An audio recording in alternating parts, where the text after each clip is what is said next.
Brought to you by the Every Dollar app. Start budgeting for free today.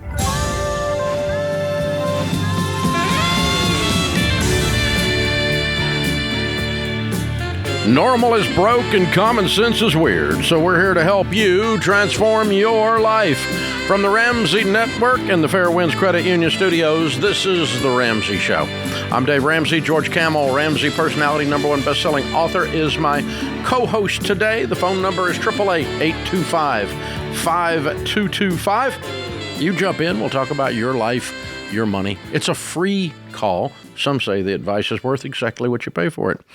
Bob's in Chicago. Hey, Bob, what's up?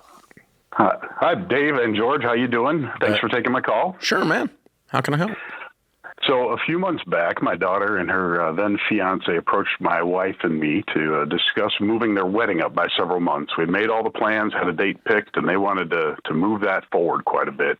And we disagreed with them. We said, hey, we got a date, we got a venue, we got everything paid for, everything's moving along. Let's keep it there. They didn't like that. They chose to then get married after about 2 weeks' notice and in a different venue, different state.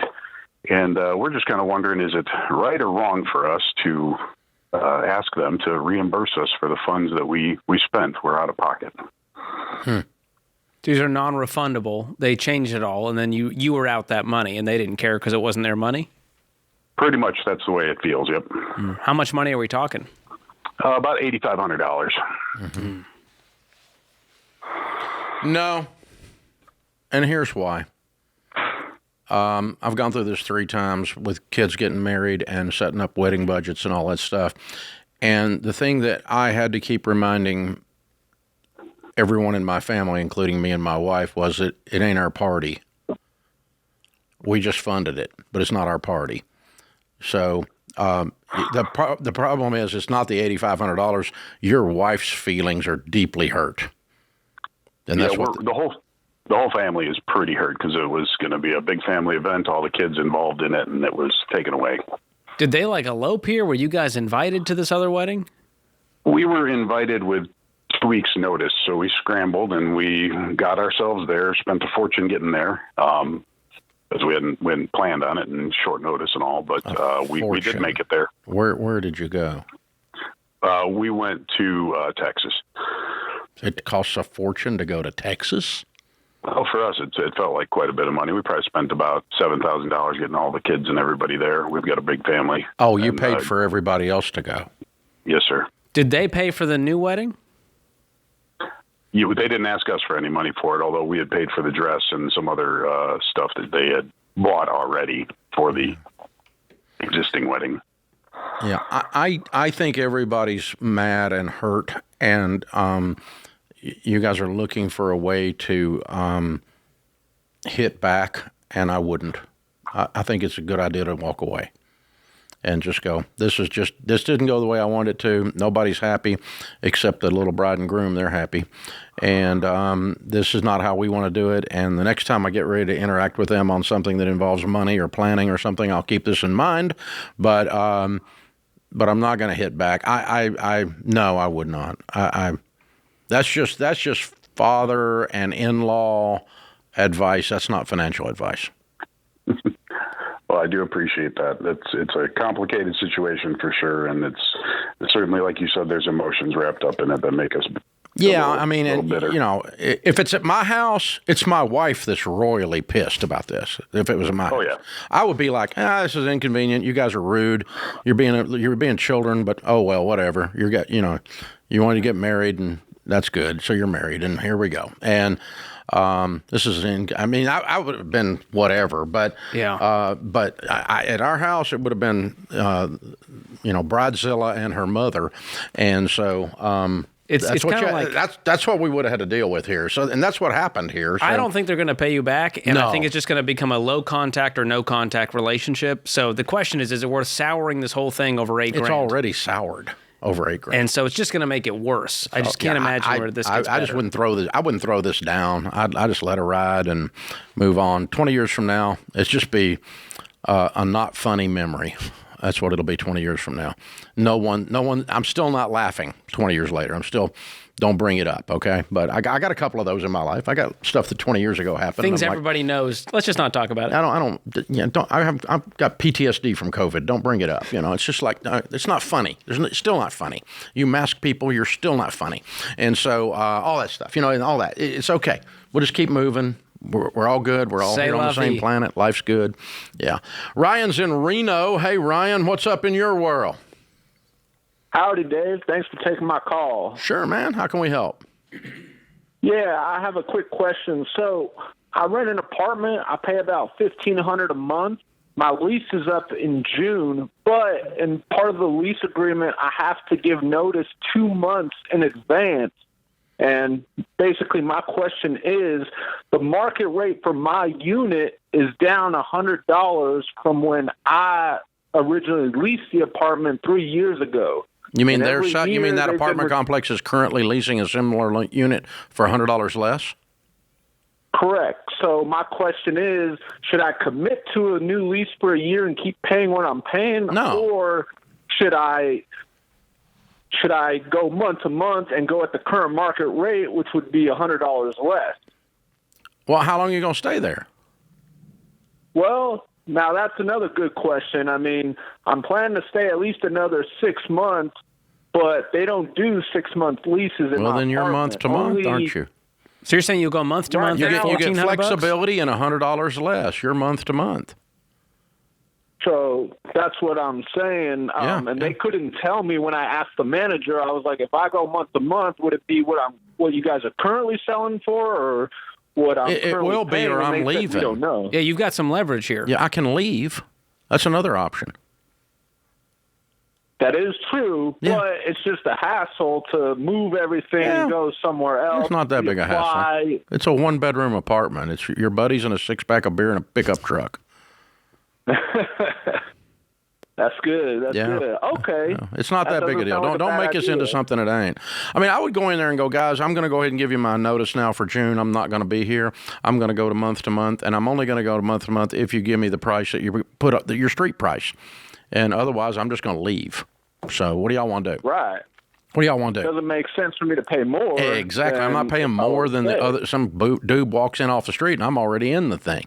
So, I mean, you just sit down, talk to the manager, have a calm, nice, pleasant conversation. You don't have to be as rude as I'm being, but you're just making the point that are obvious. But let the message be known: we're going to month, and we're going at the $100 less rate, or we're going somewhere else.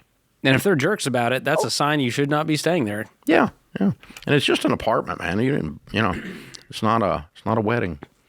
That's true. But I've dealt with a lot of wedding. You didn't move the wedding up and cost somebody money. It wasn't $8,500 worth. No, it was $100. But there's a lot of incompetent, sort of like the front desk person who can't do anything, and so you kind of have to go above that to someone who can make those decisions and change the lease. Because some people go, it's the policy, can't do anything. Yeah, I think we get it in writing. Yeah, for sure. Yeah, basically, powerless people have the power to say no only. And you go, well, I guess they said no. No, go beyond that. Push a little bit. No. We're not through yet. We're just starting.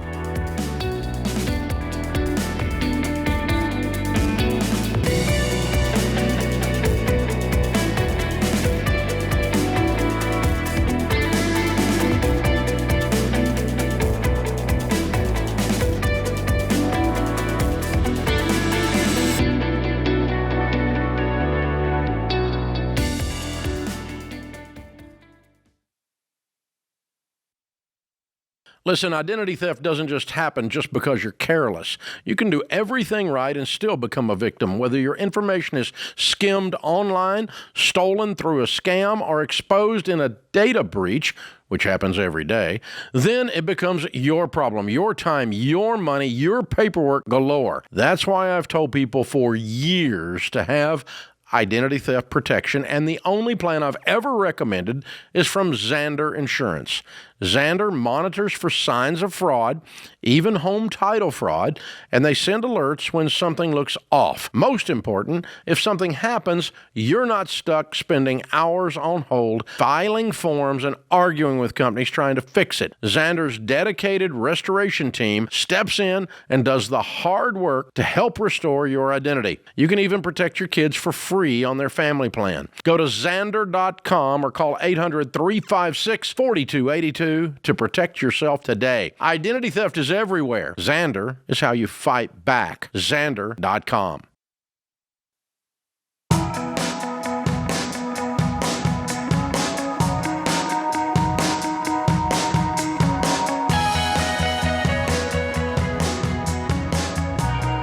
Sarah's in Pittsburgh. Hey, Sarah, how are you? I'm good. How are you guys? Better than we deserve. How can we help? So I'm on baby step number 2, and my question is, how do I implement it properly if my budget only allows for minimum payments? Something's got to change. So your income has to go up or your outgo has to go down. We got to sell something that's got debt on it. What do you owe on your cars? So I made a couple of bad decisions in the last year. $123,000 of this debt I've just accumulated in the last year. On what? A vehicle. So I had a couple of bad decisions that I thought a year ago I was in a good financial space. And I had a rental property that needed some work, and I took out a $40,000 HELOC so that I could do that work on that property. I also bought a new vehicle, a new-to-me vehicle, a 2023, and I owe $28,000 on that. Okay. And what's your household income? And then, so my household income has changed. In the last 6 months, I lost my dad, I lost my job, and I separated with my husband. Oh, my gosh. I'm sorry. So my income is around $75,000. Why did you? So you lost your job, got a new job. Good. Okay. Yes. And how long have you been married? 15 years. I'm so sorry. Okay. Are y'all attempting counseling, or is this going to end in divorce? It is going to end in divorce. Okay. I was going to counseling individually for about 5 months. I stopped that about 4 months ago when I got laid off from my job because I just couldn't couldn't afford. Okay, so the rental property is going to end up on you in the divorce? It is going to be where I'm living now. I moved into the rental property last month, and my husband kept the house that we were in. Okay. All right. And have you all started talking about how things split up on all this? Basically, I get my car and my debt. I get this house and its payments, and he gets his. So the 123 is all yours? Correct. Okay. But that's the 40 on the HELOC on the house you moved out of? No, the house I moved into. It has a HELOC on it. Correct. So okay, what's the first mortgage on? My mortgage is $155. Okay. And the HELOC is $40. So you owe $195, and the house is worth what? $275. Okay. All right. And you make $75. And what other debts have we got then? Is the 40 and the 123? Yes. Okay. So yes, so 40 and 28 is 68. What's the rest of the 123? I have $54,000 in consumer credit card debt that I have racked up in the last. $20,000 of it was prior to this other financial situation. I spent $15,000 on a dream vacation before my family split up, and I was in a financial position then that it wasn't such a big deal. What were you making before? So to get my husband and I together. No, what were you making at your other job before you made 75? 80, 85. So you didn't take much of a pay cut. What does he make? No, 110. What are the children? Do you have children? Yes, I have 3 children. What ages? 19, 17, and 14. Oh my gosh. Okay.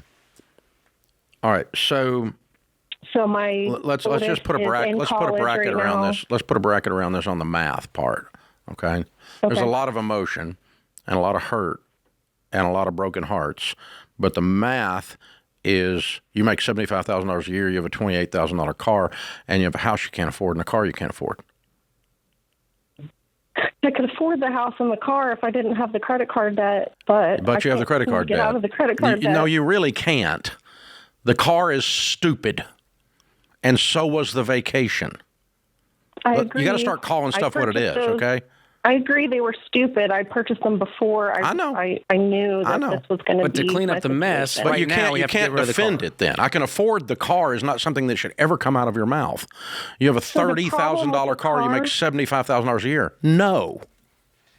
The problem with the car is I owe $28,000 on it, and the value is only $27,000. So I can't even sell it and get out from under. You can. You come up with $1,000. Yeah, you sell it. Don't pay the credit cards for 2 months to sell the car and get a $2,000 car. Ta-da! We just got rid of. What is the payment on this stupid thing? $1,200? $653. Oh God. Okay. Yeah. I mean, it's killing you. You told us you didn't have margin. So the thing, because you've been through this tremendous heartbreak, you've given yourself permission to do things you shouldn't have done.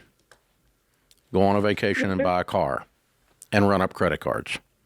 Okay, so we have to undo as much of that as we can undo. What do you do for a living?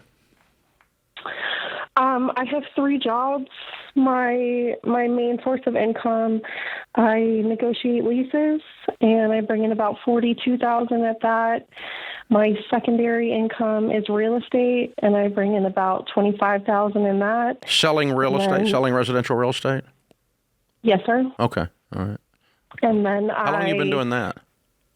8 years. Okay, so it's time to get good at it now. You need to go make $150,000 selling houses. I would love to. I just don't know how. Yeah, your raise is effective when you are. I mean, yeah, you do. You've been around people that make that kind of money selling real estate. You've been doing this 8 years. You've seen top performers. What do they do that you don't do? So I specialize in not anymore first-time home buyers and not anymore families. Now you specialize in money. I specialize in selling houses for money. That's what I specialize in now. You're not in a position to be niche. You got to go make money. And I want you to go make $150,000, $200,000 a year selling a bazillion freaking houses. Instead of selling a house every other month, I want you to sell 5 a week. You've been doing it part-time. So imagine if you went all in on this thing. This is you. You are Miss Real Estate Girl with the glamour shot on her business card, the whole thing. You got to do something to get your income up. How do I come up with the extra hours to put into it when my other day job is 8 to 4, and then I just picked up a bartending job on Friday and Saturday I think the bartending went away, and you're going to be in the real estate business. Okay.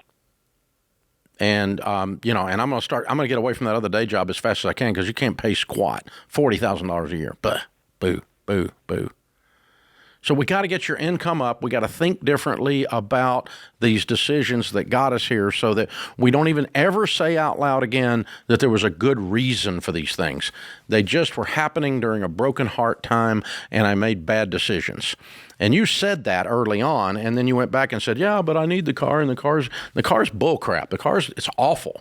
Get rid of it. It represents a bunch of things about you that you don't like.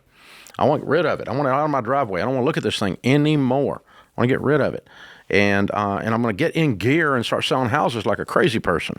And that's a good news because you actually have been around the business enough. Go get a hold of 2 or 3 of the top performers and say, teach me what you do. Let me join your team and help you do what you do. I got to make more money, and I'm getting ready to put it in gear like I've never put it in gear in my entire life. This is a fresh start for old Sarah. And it's a clean whiteboard. Brand new year. Grace, mercy. Time to start over. And then you chop up the credit cards. So first thing you do is you pay food. The second thing you do is you pay lights and water. Third thing you do is you pay the 2 house payments. Fourth thing you do is you pay the stupid car payment till you get rid of the stupid car. And until you do that, you don't pay anybody anything. So the credit cards are way down the list. They don't get paid nothing right now. Nothing. My credit. You don't need credit. You're broke.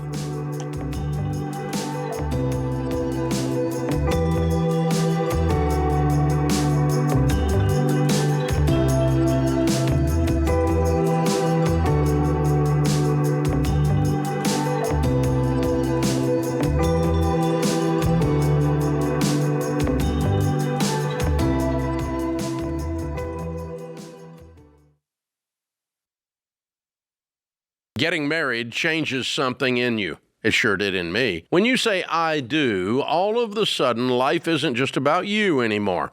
It's about we. And one of the most grown-up things you can do for that we is to make a will at mamabearlegalforms.com.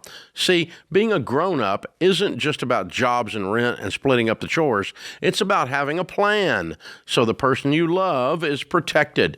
And a will isn't about dying, it's about deciding. It puts your wishes in writing so no one has to guess and judges don't have the final say. That's why I recommend Mama Bear Legal Forms. With Mama Bear, making your will is easy. It's completely online, no lawyers required. You can get it done in about 20 minutes. The price you see at the start is the price you pay with Mama Bear. So, if you're serious about being an adult, do this today.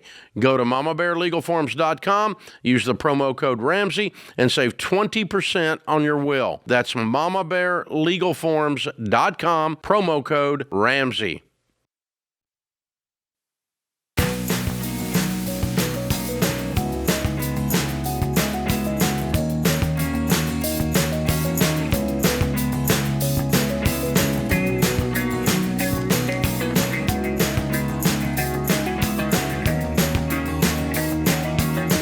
Our question of the day is brought to you by Why Refi. If private student loan default has knocked you off track, well, this is how you reset. Why Refi works with borrowers other lenders won't help, and they help you refinance a defaulted private student loan with a low fixed rate so you can get back on a plan and move forward. Visit yrefy.com/Ramsey. That's the letter Y, REFY.com/Ramsey. Might not be in all states. Today's question comes from Alyssa in Vermont. I'm in my late 20s and trying to be more organized regarding my finances. Do you think using AI for things like tracking spending and setting budgets is a smart and practical approach, or should people stick to more traditional methods? Interesting. I have seen some videos online of people using AI to try to help them kind of get control of their money, but it really does a terrible job when it comes to actually tracking your actual spending, because it can't pull in your transactions. It doesn't know your life. Here's the thing. AI is only as effective as the data set that you feed it. And so if it doesn't have the data, it can't crunch it. And so you have to build the budget anyway for it to know what to do, or it's clueless. It doesn't know your actual expenses. It can't read your mind. Or what your goals It's not are. a spiritual thing. It's just you feed it a data set and it crunches it. That's all it is. And so, like, we built Ask Ramsey, okay? You go to our website at RamseySolutions.com, and you can ask Ramsey any question you wanted to ask on the show, but you couldn't get through on the show, okay? So what is and it's an AI tool. We built it. No one else has touched it but Ramsey. What's in the data set? 5 years of the calls from this show and the answers we gave are dumped into the data set. All the Financial Peace University videos are dumped in the data set. All the books that the personalities and I have written are dumped into the data set. And so it's a pure data set. So it's going to give you an actual Ramsey answer to a money question. It's not going to give you an answer of anything else. Hadn't got anything to do with Reddit. Hadn't got anything to do with a bunch of crap on the internet. There's no trash in the data set. And that's the problem, Alyssa, with trying to do what you're doing. Because personal finance, the key to fixing personal finance is understanding that personal finance is 80% behavior, 20% head knowledge. AI can help you with the head knowledge, but you still got to deal with the person in your mirror. And when you actually take the Every Dollar Budgeting app and lay out and put your budget together, your brain is affecting that, and you're making a commitment to you that this is how much I'm going to spend on groceries. This is how much I'm going to spend on eating out, which is not at all I'm getting out of debt. This is how much I'm going to do whatever with, and you've made a commitment to you.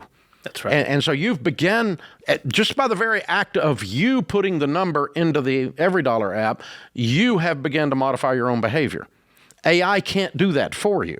Now, once you've got all the data in there, and let's say you've been in Every Dollar for 2 years, are we going to have some AI in the background helping you manipulate your data?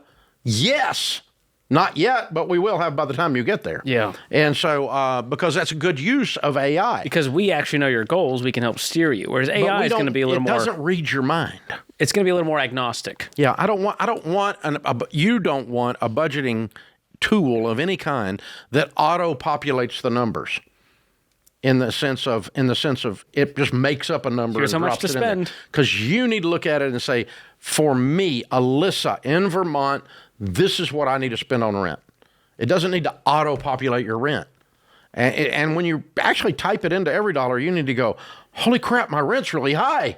Or, holy crap, I got a really good deal renting this garage apartment out back from this old lady's house. I got a deal. And your brain is starting to verify your numbers and your behaviors at that point. And so... it's not going to help you spend less on DoorDash. After you've gotten control and have run a budget for many years and AI could access that data, it could be really helpful. But when you're starting, I'm more concerned that you learn to control you than you do math right. Yeah, you know your spending habits. You know what's going on. Yeah. So I would start with EveryDollar for sure. Yeah. Yeah, and if you're working the baby steps, it's going to prompt you, again, like the Ask Ramsey thing, it's going to prompt you what we would tell you to do. So if you wonder what George Kamel would say to do, EveryDollar is going to be telling you right then. When you put that down, it's going to go, hey, by the way, it looks like you're missing this. Or you're spending a lot over here. Yeah. What if you cut that back to save this much a month? Looks like you're getting a tax refund. You want to adjust that W-2. It looks like you're doing this, and you may not want to do that. It looks like you got and we're going to give you some Ramsey input as you're building your budget out. So it's not agnostic. It's got Ramsey flavor. It's not quite as sassy as I want it to be. I want it to be smart aleck. We'll dial it up. But digital smart aleck's hard to get going. But if I ever figure out how to do it, I'm going to make a lot of money because digital smart aleck's cool. People have been asking for the Dave function on Ask Ramsey, where it just spits out the Dave response. It's just like, stop doing stupid stuff. Yeah. Just a don't do stupid stuff button. It starts with, that's a stupid question, but here's the answer. That would be fun. I would like that. Dave, how do I build my credit? None of that's there. None of that's there. And they're not going to actually do it, even though in my dreams I think it's funny. But yeah. So check out EveryDollar for free. Download it in the App Store. And always keep in mind that when you are doing anything that doesn't prompt your brain to make a measurement on your budgeting stuff, you're probably off track because you need to be making measurements as you go along. And when you're spending money, in marketing, we call that friction. If when you spend money, you feel it, that's your brain telling you, I just spent money. But if you just like, Apple Pay, and I have no idea. What'd you pay for that? I don't know. It's on Apple Pay. I didn't even look. It's Apple Pay. I just waved my phone and crap jumped in my basket, And it's like, that drives me crazy. No friction at all, right? But, submit, prime. Now it's on 18 auto. 18 cases of toilet paper. You forgot on the front you had porch. a subscription to it, and it just shows up. It's just, you subscribe to your stupidity. Yeah, that's it. Regular diet of it. But yeah, that's the thing. You want stuff that tells you when you're off. Here's an example of that. Okay, while we've gone on this, it's good. It's a good subject. When you actually spend green cash with presidents' faces on them, there have been studies done that shows that it activates the pain centers of the brain. So, like you get ready to buy groceries and you slide 2 Uncle Benjamins across to the cashier, your brain goes, ouch. When you wave Apple Pay, your brain doesn't know anything happened. It doesn't feel it. Because there's no recognition. But there's something about our brains going, I just freaking spent money. When you use a debit card and you know it's coming out of your checking account right then, versus a credit card that someday I'll pay, I hope I pay it this month, but I might someday pay it, right? Bullcrap. There's a difference between the debit card and the credit card. They look just alike visually, but your brain is going, you just spent money. It's using your money now. You better have some money in that account when you're using your debit card. When you're using a credit card, you're like, oh, I'll deal with this later, maybe. Problem for future me to deal with. Yeah. Using someone else's money. Sucks money. To be future me, but yeah. But even the debit card doesn't activate the pain centers like cash does. Yeah. If you want to start spending less money, start spending more cash. Go to the ATM. You'll limit your spending because you go, crap, those groceries were expensive. Well, now it's on trend. You did the cash envelope system 30 years ago, and now the Gen Zers are calling it cash stuffing. They make videos of them stuffing the envelopes with the exact amount of cash, which it's a great trend. I'm glad it's coming back, but they're acting like they invented it. I didn't invent it either. The first time it came up is the 1930s. Wow. Because you got paid on 100 Friday years ago. in cash in an envelope. And you walked out with your paycheck and you broke it up, put a little in a grocery envelope, a little bit in the rent envelope, a little bit in this. And people have sent me ledgers that their grandmother and their great-grandmother kept with the envelopes in the back of them from the 1920s and 30s. And everything was 100% cash. I mean, the number of people that wrote checks. You had to budget. If you wrote a check in the 1930s, you were rich. Rich people did. I mean, nobody but rich people wrote Only checks. the elite had access to There checks. certainly was no credit cards because there was no credit cards until the late 1950s up into the 60s. And in the 70s is when the credit card actually took off. So, you go back. So, yeah, the Gen Zers didn't invent it, but I didn't either. We actually sell an envelope system in the store. We still got it. Rachel's wallet has a built-in envelope That's system. a fancier version. Looks better. Yeah, for the that's ladies. what rich people do, the Rachel envelope. Future rich people. I don't It's a good history lesson, Dave. Thanks for walking us down there. Yeah, well, it's good. It's good to remember that you're managing behavior, you're not managing numbers.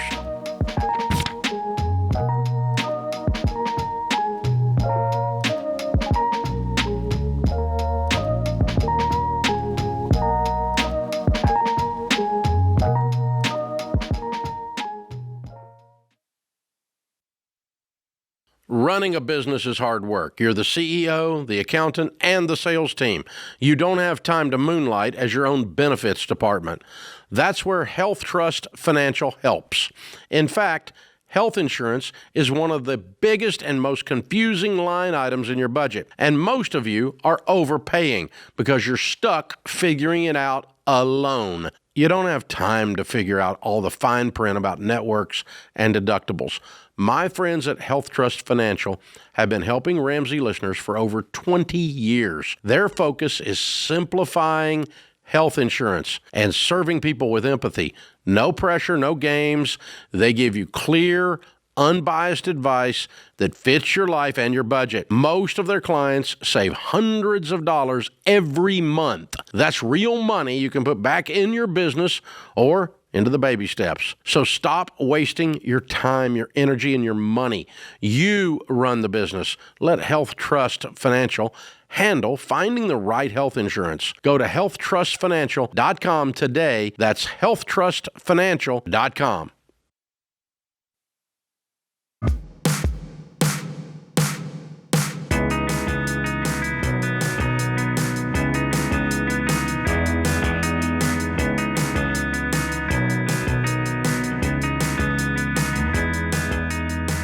Chelsea is in Lubbock, Texas. Hi, Chelsea. How are you? Hi, I'm great. How are you? Better than I deserve. What's up? Good. I was just calling because I'm looking for some advice on how I can get my husband to be a little bit more comfortable, how I could encourage him to be more comfortable spending money. He tends to put a big value behind everything that we spend on, as if it's wasteful and that sort of thing. He's cheap. He's very cheap. Yeah, my wife is too. Yeah. For example, I wanted a Five Guys burger for dinner one night, and he, joyfully went out and got it for me, and he comes back with a bag from there and a bag from Burger King. And I asked him, who got Burger King? We have two young kids, so I thought that maybe. And he said, no, the burger at Five Guys is $18. So he got me a burger there and got himself Burger King. Even though we're not big Burger King people. He doesn't like Burger King. It's just cheaper. And so he chose. He likes the price, not the taste. Yes. Got it. Yes. That's hilarious.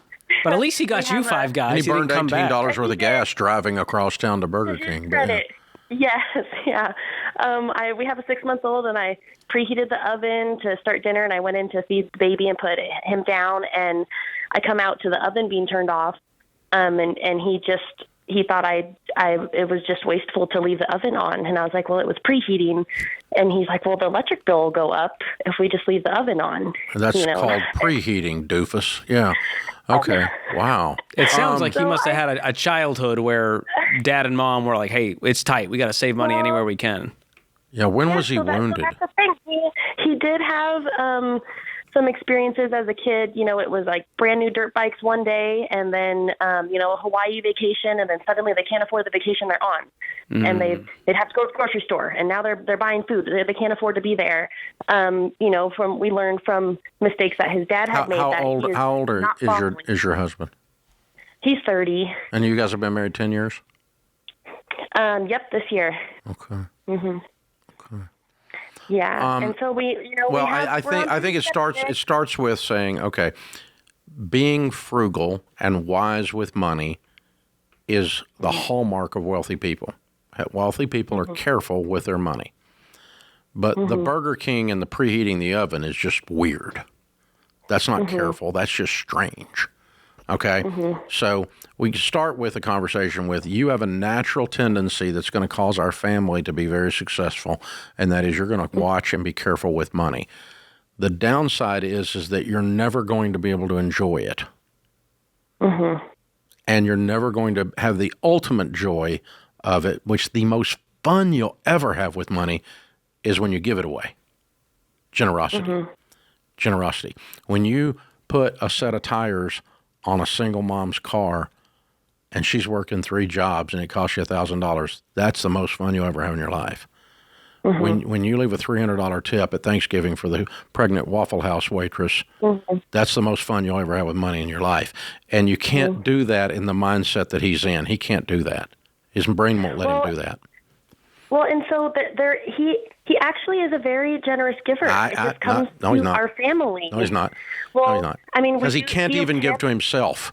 He can't even leave the oven on. That's true. Okay? So, no, he's not. I mean, I'm not saying he's a bad guy. I think he's a great guy. I think he just has, if I were coaching him, if he were to call me, I would just say, you need to have some fun. And you need to have some fun, because this guy's never going to be irresponsible. It's impossible. He's never going to impulse a Porsche. No, his brain would explode.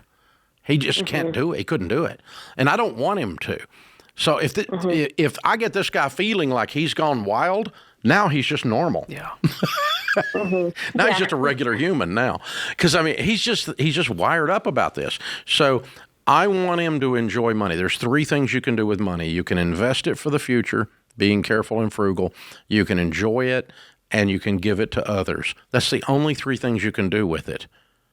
And you should be doing all 3 if you're healthy spiritually, if you're healthy emotionally and relationally. And so, honey, I want us to enjoy the money. I don't want us to be irresponsible. I'm so happy you're here. I'm always going to be provided for. We're always going to have money because you are going to make sure of it. I'm never going to worry about money because I have you. And you're going to learn to have fun because you have me. I'm going to help you have fun. I'm guessing it's partially why he married you. Oh, yeah. I'm the one that plans the trips and the extra things that we're doing and stuff. But I mean, you're right. He is responsible. I feel like I'm responsible too, in the sense, but I feel like there's definitely, I'm trying to figure out a way of. I'm not saying you're irresponsible. I'm just saying he's hyper responsible.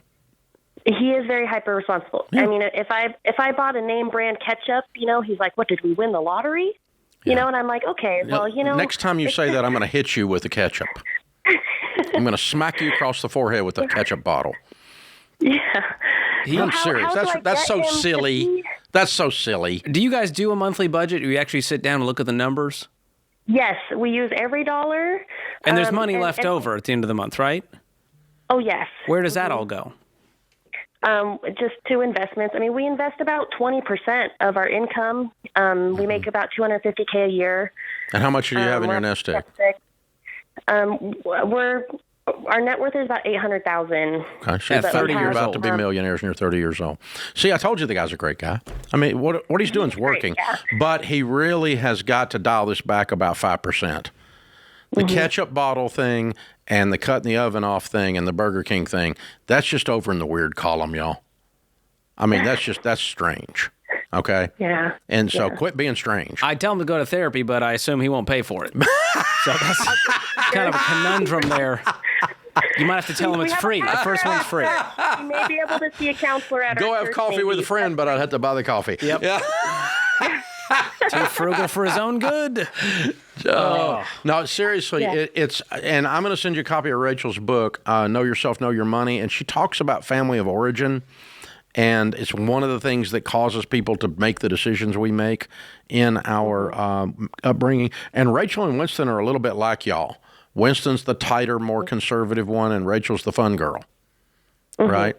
And so, and Winston really needs Rachel because he wouldn't be any fun without Rachel.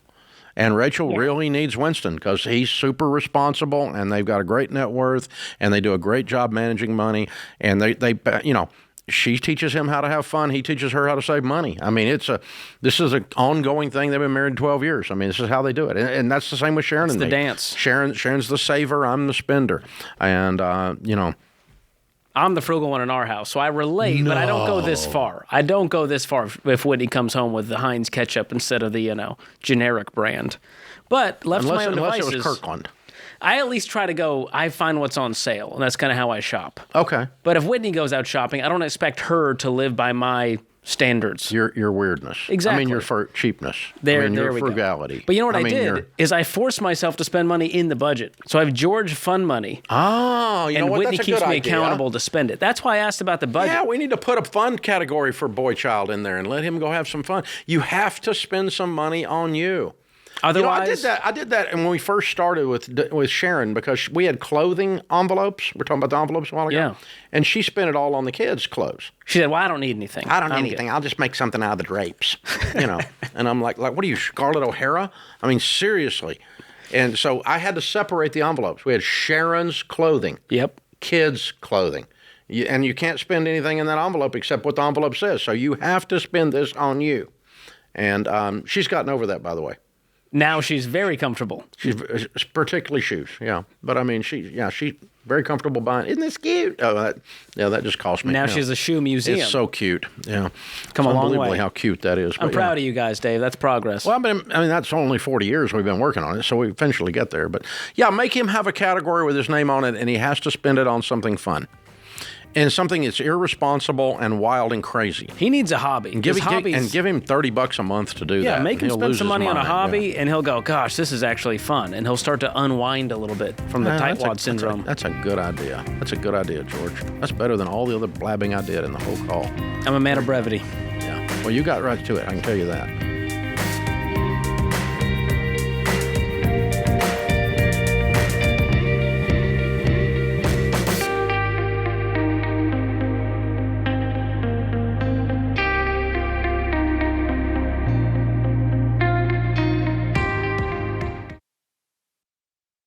Hey guys, George here. Listen, 99 times out of 100, when people say, I don't know where my money goes, it's not a math problem, it's a behavior problem. They're not budgeting, then they're shocked when their bank account hits triple zeros. Well, here's the deal. Winning with money is about doing the boring stuff consistently. And that includes banking someplace that helps you stop guessing with your money. Like Fairwinds Credit Union. They're not going to fix your habits. That part's on you. But they do support people who are ready to take control of their money.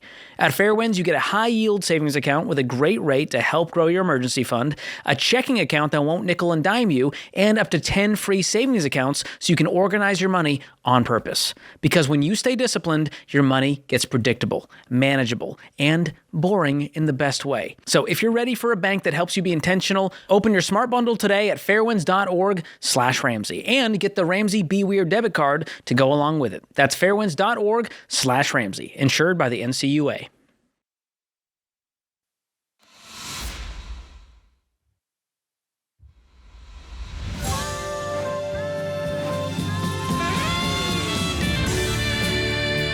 Welcome back to the Ramsey Show in the Fairwinds Credit Union studio. George Kamel, Ramsey Personality, is my co-host. I'm Dave Ramsey. Daniel is on the line in Salt Lake City. Hi, Daniel. How are you? Hey, fellas. How we doing? Better than I deserve, sir. How can we help? Oh, so got divorced about 2 years ago. Separated 2 years ago, finalized a year ago. There was effectively starting over financially. Pretty much lost all the equity in the house. And I'm 42. I've learned a lot of the basics on I wouldn't say basics. I've actually learned finance within that point. I actually understand money now, but it just feels like I'm too late. It feels like I'm too far behind. And I'll never catch up to actually retire at a decent age with my back still straight. Yeah. You said you're 40, right? 42. 42. Got divorced at 40. Yeah, and your income is what, sir? Right now it's about $85,000. Okay. All right. And so the house and a bunch of the stuff went away. Did you end up with debt also, or are you debt-free but have nothing? Are you even? Debt-free but have nothing. Okay. You have anything in a 401k from before? Yes, but so from before, no. It all went to her. Well, yes and no. It's not like she kept it. The context is one of the main reasons we divorced was she racked up a lot of debt behind my back. Oh, okay. All right. And so you cleaned out the 401k to pay that, so you got nothing. I've never formally had one because I worked construction my whole life, and Okay. I worked for smaller companies that never offered a retirement. Okay. All right. I'm just trying to catch up. So you literally have no debt, but you're renting a house or an apartment. Yes, correct. And you have no debt on your car. Correct. I did that smart. I got a 2010 Toyota Tundra. I just rolled over 251,000 miles, never broken. I always love do it. the maintenance. My car will go another 250. That's a great car. Yes, sir. Okay. And you're working construction, so that's a perfect truck for it. Absolutely.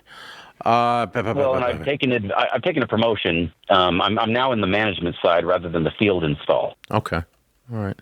Well, here's the thing. And the biggest thing you have to overcome is not the mathematical challenge of being okay by age 65, because that's a laydown. You definitely are going to be fine. You're going to be a multimillionaire. We could show you how to have $1 million in a nest egg by then. But easy, maybe two. Okay. But the biggest thing you've got to overcome is two things. How long were you married? Well, we were together for 21 years, married for 14. Yeah. Okay. So you're grieving a death, a broken heart, a relationship that died after 21 years. And with that goes a broken heart. It goes anger. It goes loss of confidence in myself because I let this go on longer than I should have. The part you played in it, that you just kind of turned a blind eye, and then finally you didn't, and all that crap.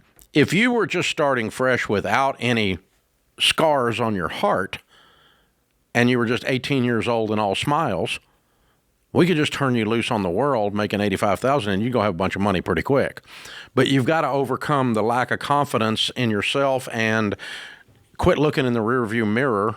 It's smaller than the windshield. That's called grace. Start looking forward instead of backwards so much.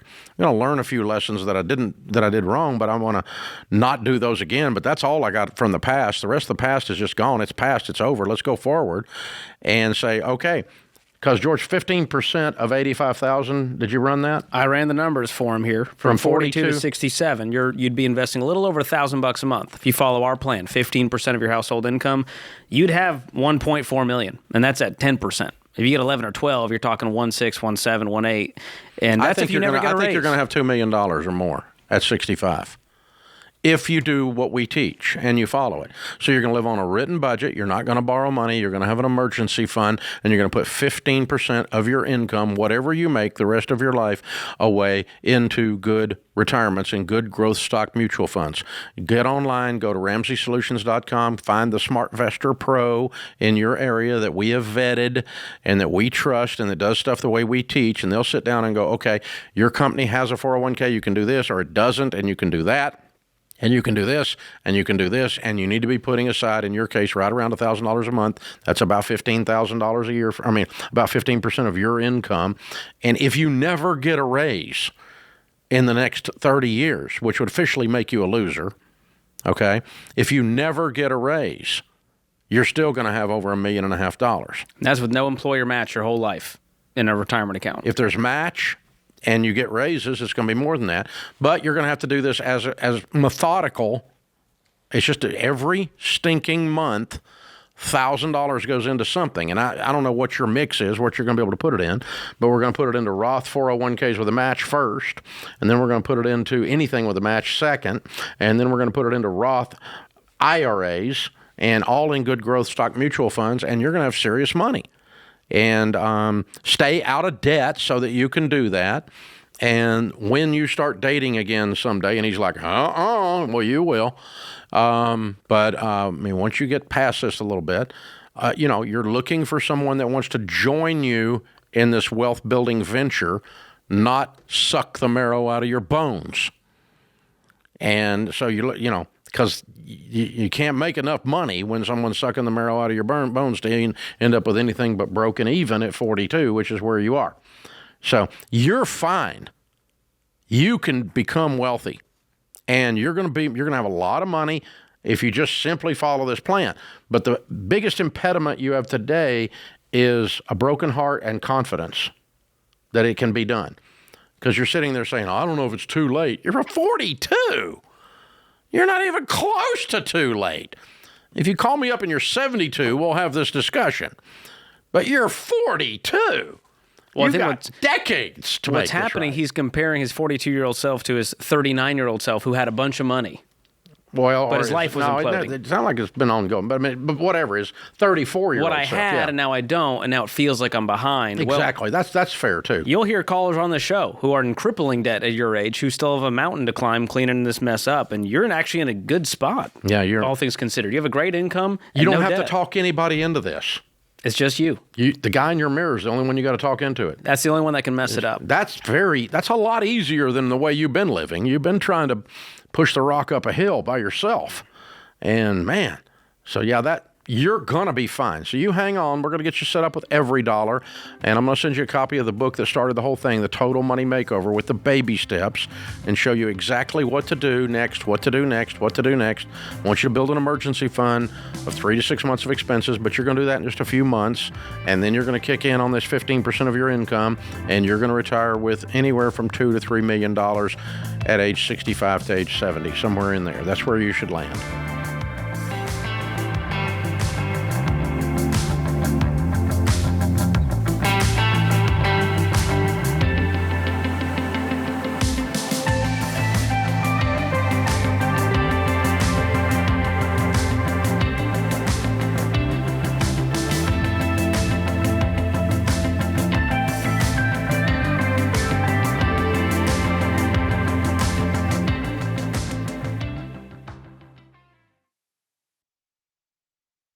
Finally, mortgage rates have dropped, and you know what that means? People who've been sitting on the sidelines are about to jump back in to the housing market.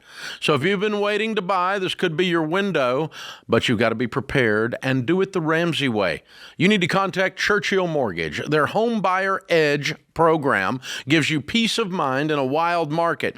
You can cap your rate for 90 days, so if rates go up, you're protected. If rates go down, Churchill will drop yours automatically. And get this, Churchill will even back your offer with a $10,000 seller guarantee. So if your loan falls through due to financing, the seller still gets paid. That's how confident Churchill is. Plus, when you shop as a Churchill certified home buyer, it's stronger than pre-approval. It makes you look like a cash buyer, which makes your offer rise to the top. So don't let this moment pass you by. Get ready now. Go to ChurchillMortgage.com to get started today. That's ChurchillMortgage.com. This is a paid advertisement. Homebuyer Edge and Seller Guarantee are available for qualifying borrowers and select loan types only, and not available in all states or locations. NMLS ID 1591. NMLSConsumerAccess.org. Equal Housing Lender.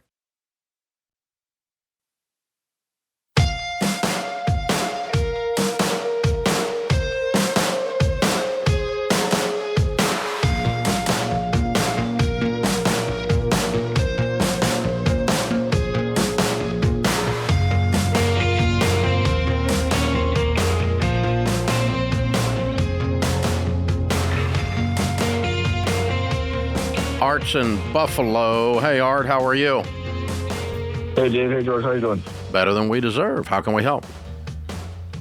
So I got a question. I'm calling to find out if our plan is possible. My fiance and I want to retire. within the next 5 to 7 years. I'm 42, she's 45, and we'd like to retire early. What are you going to do with the rest of your life? Travel. We like to travel.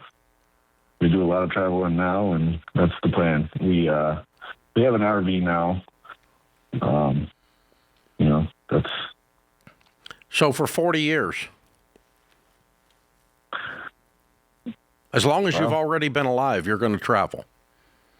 I like to travel too, but my God, son, you're going to do nothing for the next 30 years but travel? Until we get bored of traveling. Okay, I don't recommend that as a life decision. I don't think that's going to make you as happy as you think it is. Now, if you want to travel a lot while you have something that you actually do that contributes to your life and contributes to things, that's fine too. But I wouldn't do nothing but travel unless you said, I'm going to do that for 2 years or something like that. That's fine. But to have that to be your only plan for 30 years is pretty shallow. And I can't recommend that. I don't think it's going to make you as happy as you think it is. That I'm just going to tell you. Anyway, let's answer your question anyway about your numbers. So your fiancé, when are you getting married?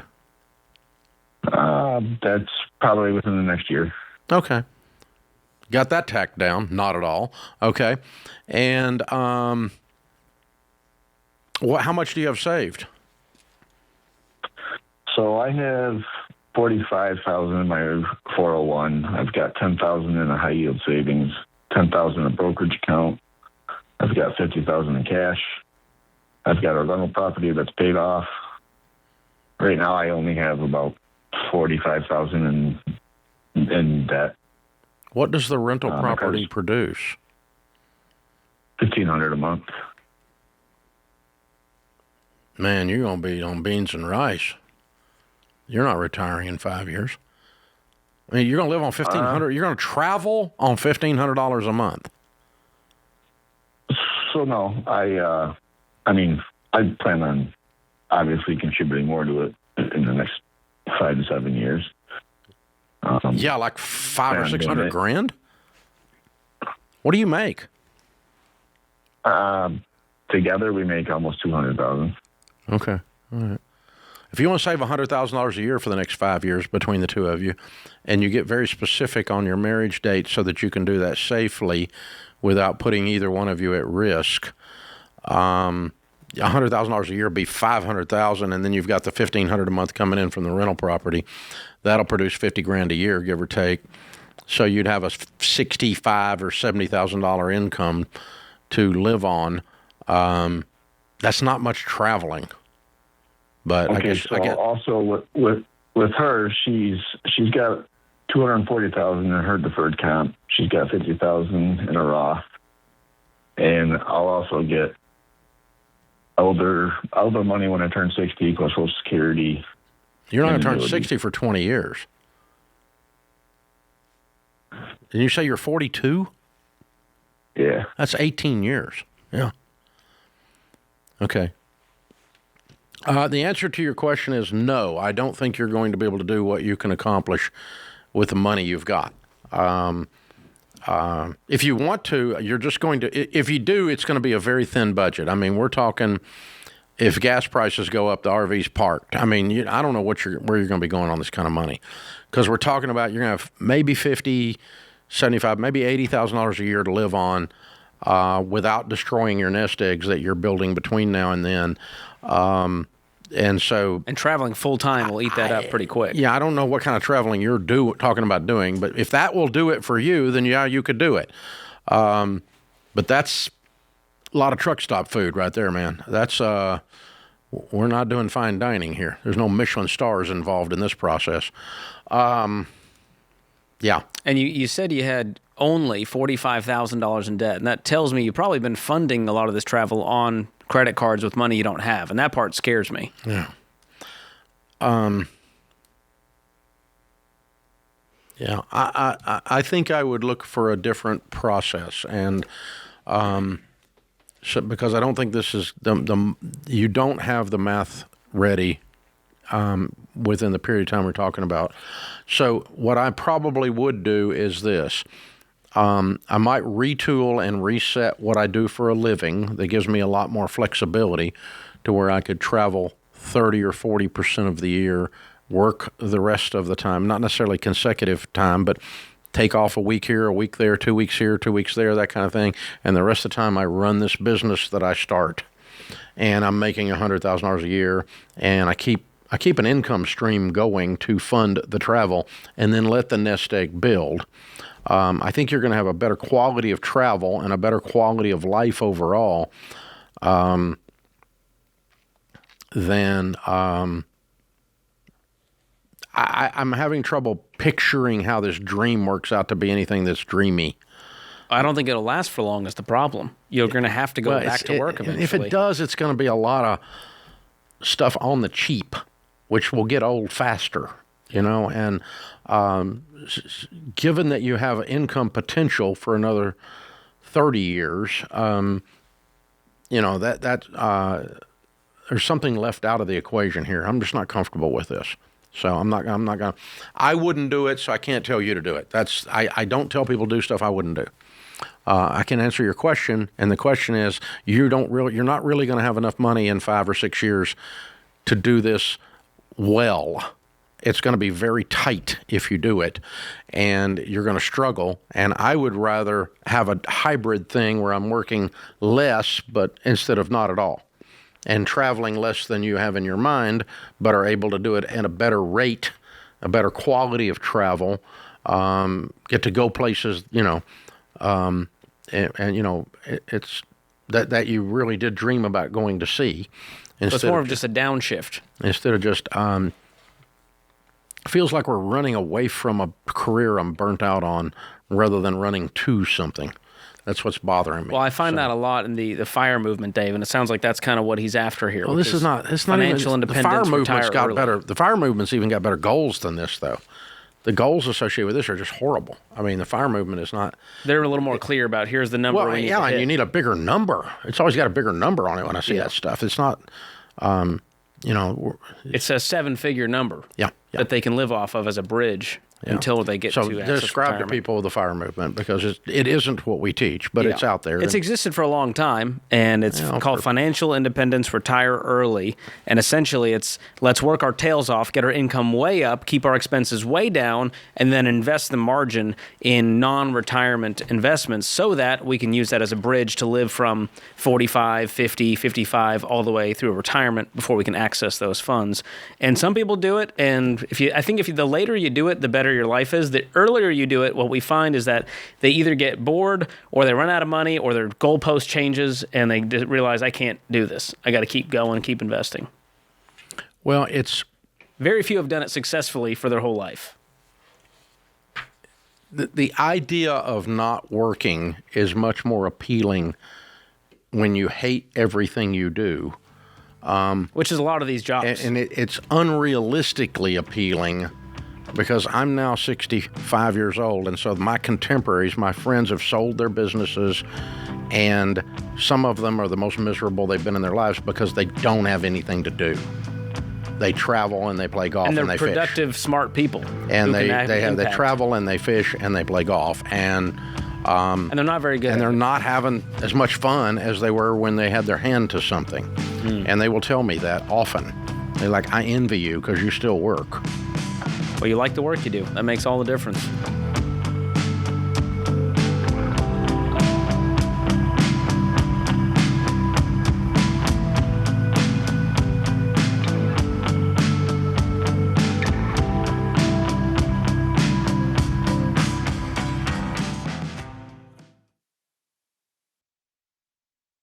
This show is sponsored by BetterHelp. I am right here because some extraordinary women in my life, mentors, friends, my wife, my mom, because they're all amazing. And one of the common themes I've heard from all of them is that between the responsibilities and expectations that the world places on them and the expectations they place on themselves, women are under incredible pressure every day. And they're often encouraged to overlook their own emotional well-being to care for others. Therapy offers a space for women to learn how to navigate those competing expectations, set healthy boundaries, and communicate what they want and what they need. To do that, I recommend BetterHelp.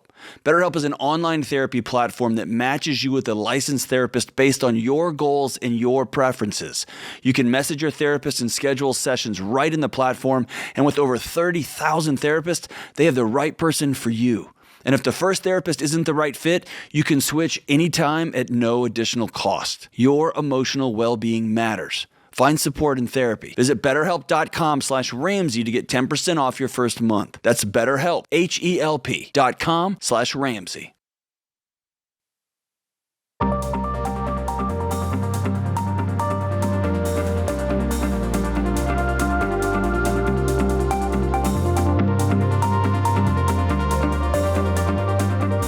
Sarah is in Portland, Oregon. Hi, Sarah. How are you? I'm doing great. How are you doing? Better than I deserve. What's up? Nice. So quick question. My aunt is hiding debt from my uncle. Do I get involved and tell him? Quick question, and then convoluted story that kind of goes along with that. Oh, it has to be. It has to be a great story. Parents. Yeah, got to be a great story. How old are these two? They're in their 60s. Okay. They have no retirement. One is not working on Social Security. My aunt is not working on Social Security, and husband is how did you get into this middle of this? They took me in when I was a child and raised me, so they're very much like my parents, and their kids are very much like my siblings. Okay. Are the other kids in on the secret as well? Most of them, as far as I know, that's who I've heard a lot of this from, and from my aunt herself. Okay. Why haven't they told her? Him. Or him? Because that nobody wants to be the rat. Hmm. And now it's also generational. The daughter is doing the same thing to her husband, hiding debt. Okay. Well, I mean, you got two options. One is you just stand back and watch this thing unfold, which is bothering you, I can tell. And I don't know the depth of your relationship. It sounds like more of a mother than an aunt, the way you're describing her. Correct. I don't know how dysfunctional the lady is. I can tell she's a little bit or a lot, but I don't know how bad it is. So what would happen if you sat down with her and said, Mom, what you're doing's wrong, and I love Dad, and I'm not going to let you do this to him. So you have 4 days till Friday evening to tell him. If you haven't told him by Friday evening, you're going to see my smiling face here Saturday morning. I'm going to tell him. I can definitely do that. She has shared some of her debt already with him, but she's hiding some of it because she thinks that he's going to end up controlling everything she has and get really angry and blow up, which has happened in the past. Well, I think that's probably accurate. Sounds like she needs that. Yeah. And guess what? When you lie and deceive and cheat and hide target bags under the bed, then it's not cute when you're 60. It's just dysfunctional. It's gross. Yeah. So, I think he, I don't think he should react any differently. But what they should do is put a game plan together that the two of them both have full transparency and they start handling their money together. And then she can buy whatever that the two of them decide together that she can buy, and he can buy whatever the two of them decide together that they can buy, and so that we don't have to retire and eat dog food. Yeah. Yeah, and that's the proper way of handling this, is that not just get mad and become controlling, but get mad and go, okay, we're going to control this to the point that you don't do anything except that we do it together, and I don't do anything except that we do it together, and that's the fix for this. But it sounded like your reaction to my suggestion was that might work. You tell her you have a deadline, and if you don't do it, I'm going to tell him. Yes, I have been in the middle of a little bit of stuff before where she's tried to hide something, and I said, no, you can't do that, and we won't help you with that, and she didn't talk to me for months. Well, that's okay, So too. I was, okay. I mean, because your other option is just be the rat. Yeah. That's the third option. One's do nothing. Two is say you have till Friday or I'm going to tell him. That's not being a rat. That's being an adult. I agree. And a rat is I sneak around behind her and use information on her against her, and that's being a rat. But just telling the truth in a dysfunctional situation to help clean it up, that's being an adult. And think about this. Their financial mess is going to become everyone's problem eventually.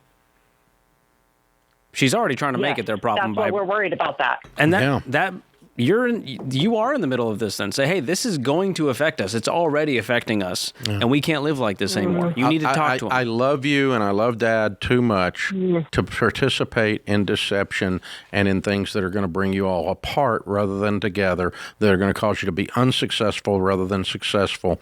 We want you to be successful, and it starts with you coming clean, and then you guys put together a plan, and I'll coach you and be your cheerleader on how to do that if you want me to, but you have until Friday, Mom. And then Saturday, my smiling face is going to be sitting there and on the front porch with a cup of coffee with Dad, and you're going to know what we're talking about. Yeah. And that's just because I'm not going to be a part of deception. That says things about me, not about you, and I'm not going to do that. And I love Dad too much to be a part of something that's hurtful to him. Just to protect you, and somehow you're going to corner me like I'm 8 years old and I'm a rat. I'm not a rat. I'm an adult. And this is dysfunction, and we need to clean it up, and we need to get transparency on it and alignment on it so we can work to a forward future that is fun and successful again. Joseph is in Athens, Georgia. How are you, Joseph? I'm good. How are you doing? Better than I deserve. What's up? So I am 30 years old. I've lived my life very frugally, and I've tried saving as much as I can. I currently have a mortgage, which is my only debt, and I'm paying that off aggressively. And I'm getting married in about a month. Good for you. And thank you. My future wife will be coming in with a substantial amount of debt. How much? And I have about $220,000. Good Lord. Is she a doctor or a lawyer? She'll be a pharmacist. All the debt is from student loans, just for grad school. She paid a lot for her pharmacy school. Okay, so she's going to make $135,000 a year, right? About that, yes, sir. Yeah, almost like I've done this before. And she got $220,000 in debt. And you make what? It's ranged significantly over the last 4 years. Last year, I made $450,000. Good for you. What do you do?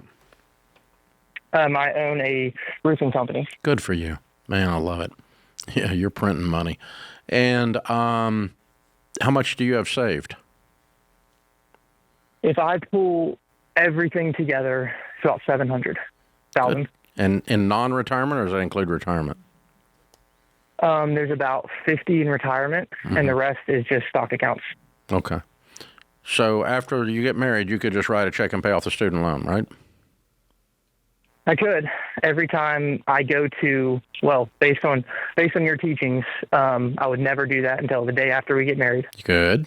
But every time I go to get that in order, sell stocks or things like that, it's hard. It makes you want to throw up a little in the back of your mouth. Yeah. Oh my gosh. It's this buffer that you've built. It's really hard. I mean, you're a frugal saver, and we're getting ready to go the opposite direction at 100 miles an hour. Of course, it makes your stomach come up in your throat. If it didn't, you'd be weird. Yeah, that's correct. Yeah.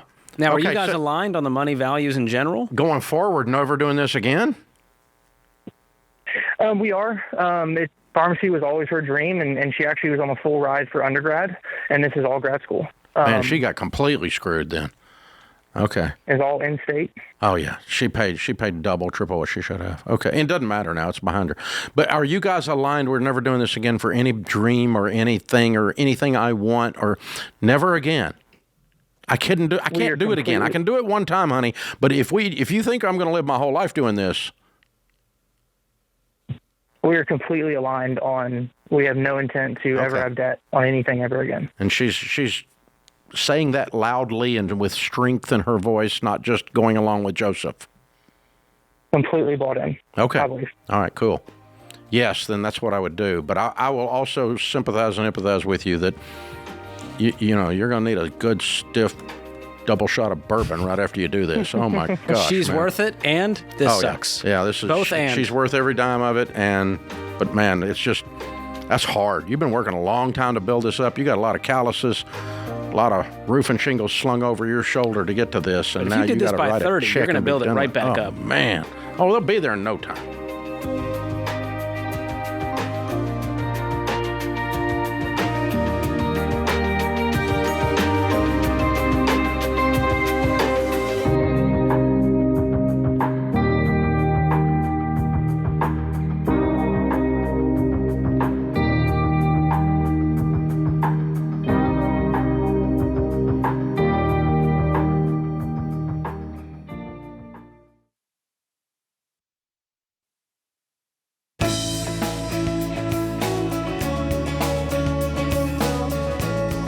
Speaking of things that make you want to throw up a little bit, tax season is here.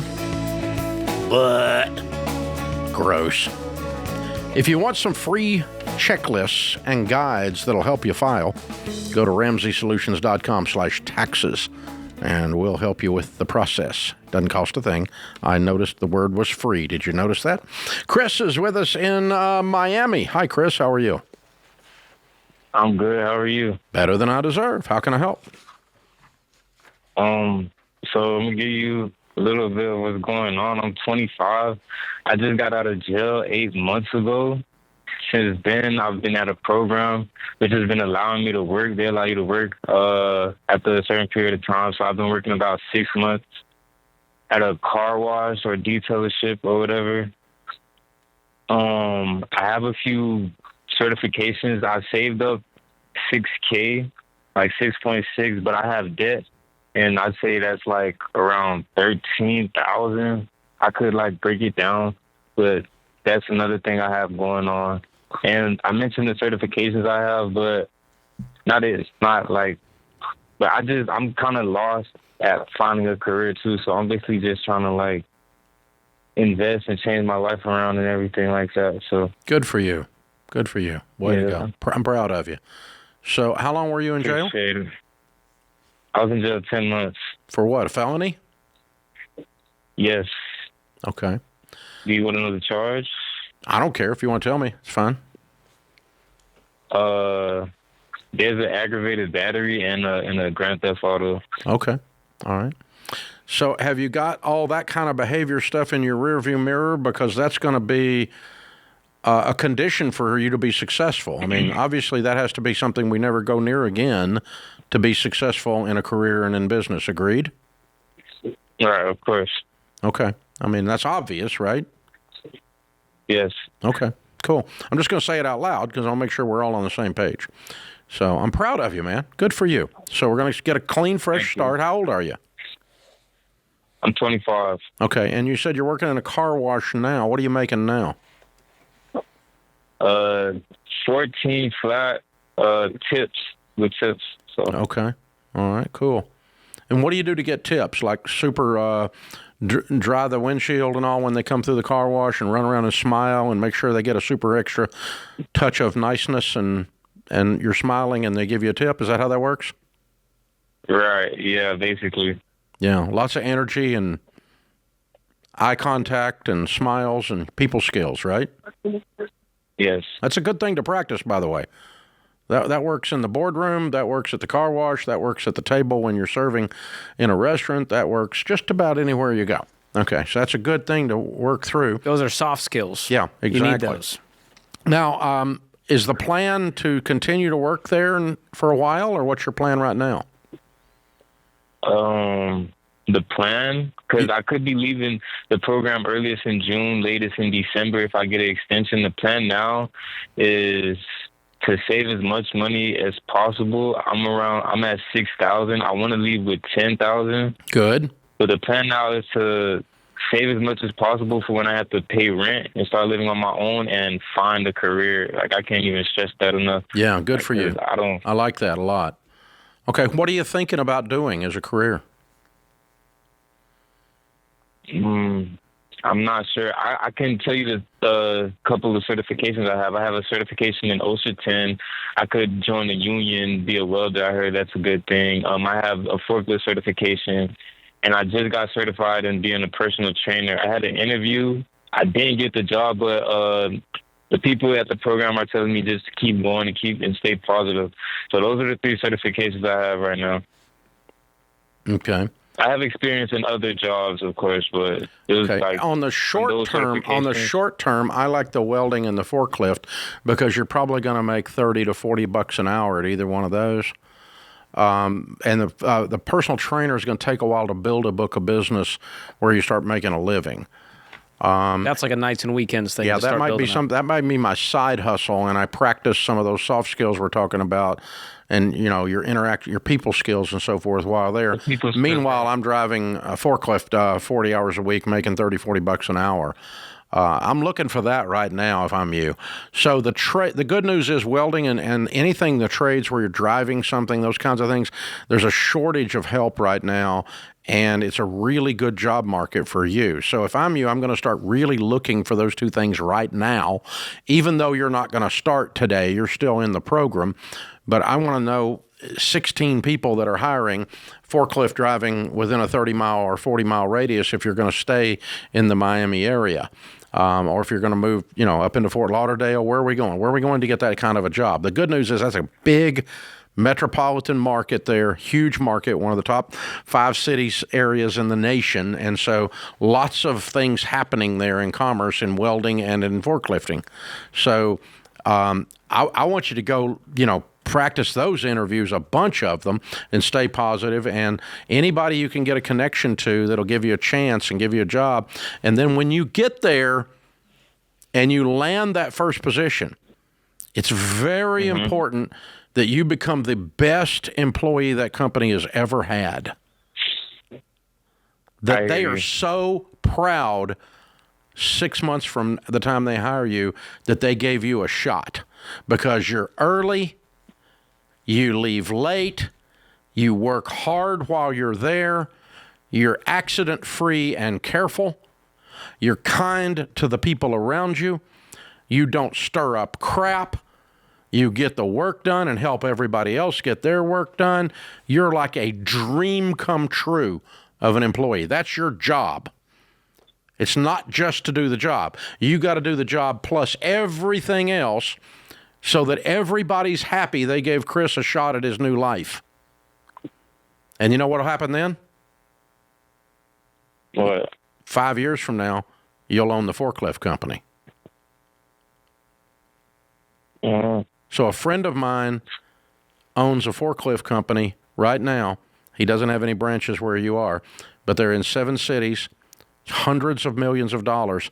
His father bought the forklift company, but he started as the janitor and worked his way from janitor to driving to management, bought the forklift company. His dad passed away a few years ago. Buddy of mine runs the whole thing with his brothers, and that's your future. That's your grandkids we're talking about. But it starts right now with Chris changing his life. That's where this can go. And it can start with something as simple as you're the best employee they've ever had. And by the way, start practicing that at the car wash today. Those skills will transfer right over. Everybody that's around you that's negative, stay away from them. Everybody that's around you that's positive, you're going to become who you hang around with. When they're smiling and they're happy and they're grateful for the job, I'm grateful I got a towel in my hand and I'm not in a jail. And I get to clean this windshield right now. And I am the happiest human being that's free on the planet right now. And, you just got to attitude of gratitude. Who are you hanging out with? Who you acting like? And then I want you to start reading books like a crazy man and applying yourself. I think you're going to do really well. I'm excited for you. I think you're going to have a great new future. And part of the reason I think that is a guy like you that calls a show like this, you got a real shot, man. The guys like you that don't call a show like this, they're going to be back in jail. They're going to have other problems. But when you reach out and you say, how can I change my life? What can I do? That's the guy that goes and wins. You're the guy that they write books about later. Yeah. That's what you can be. So you hang on. Some of our debt-free screams are some of the most inspiring from those that have been incarcerated, and they come out, man, they'll get you some leaky eyes. Absolutely. Absolutely. Hang on. We're going to give you a copy of Ken Coleman's book, Finding the Work You're Wired to Do. It has an assessment in it. It's our gift to you. I want you to take the assessment. I want you to read the book. Remember, you become who you hang around with and what you read. So choose who you hang around with and what you read. Because 10 years later, you're going to look just like them, buddy. That's how it works.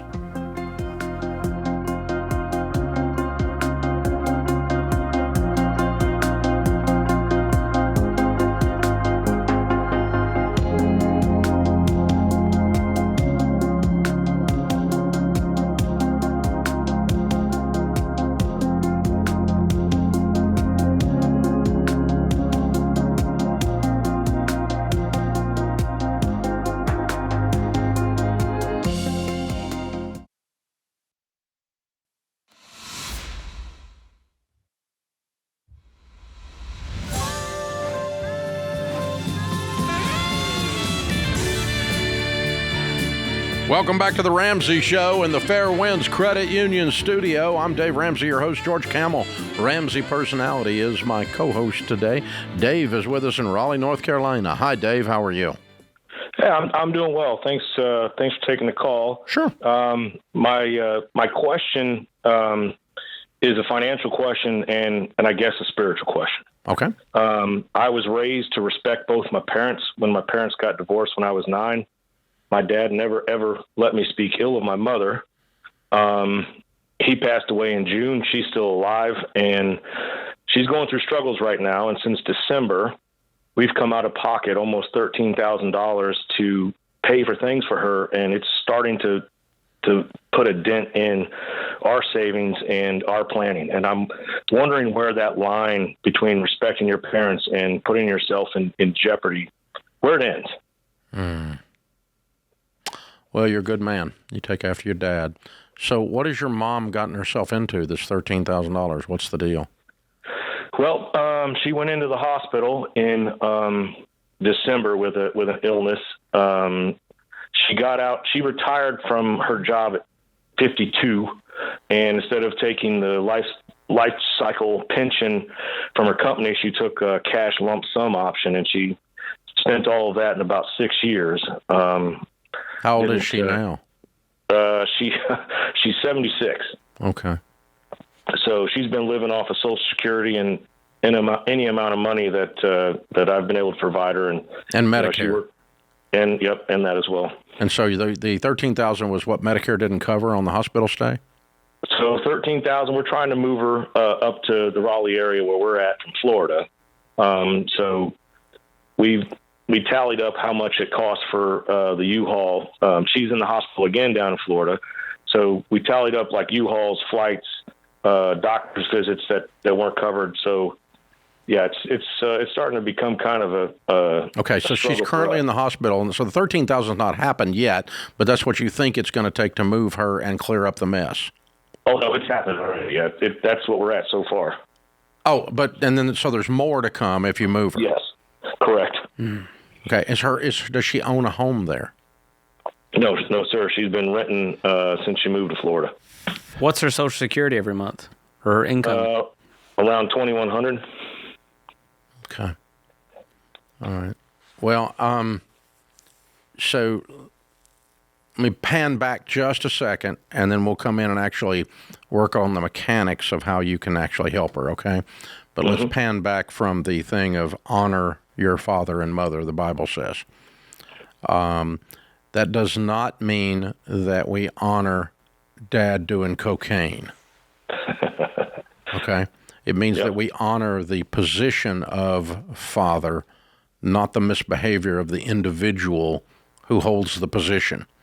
It's the same as when we pray for our leaders.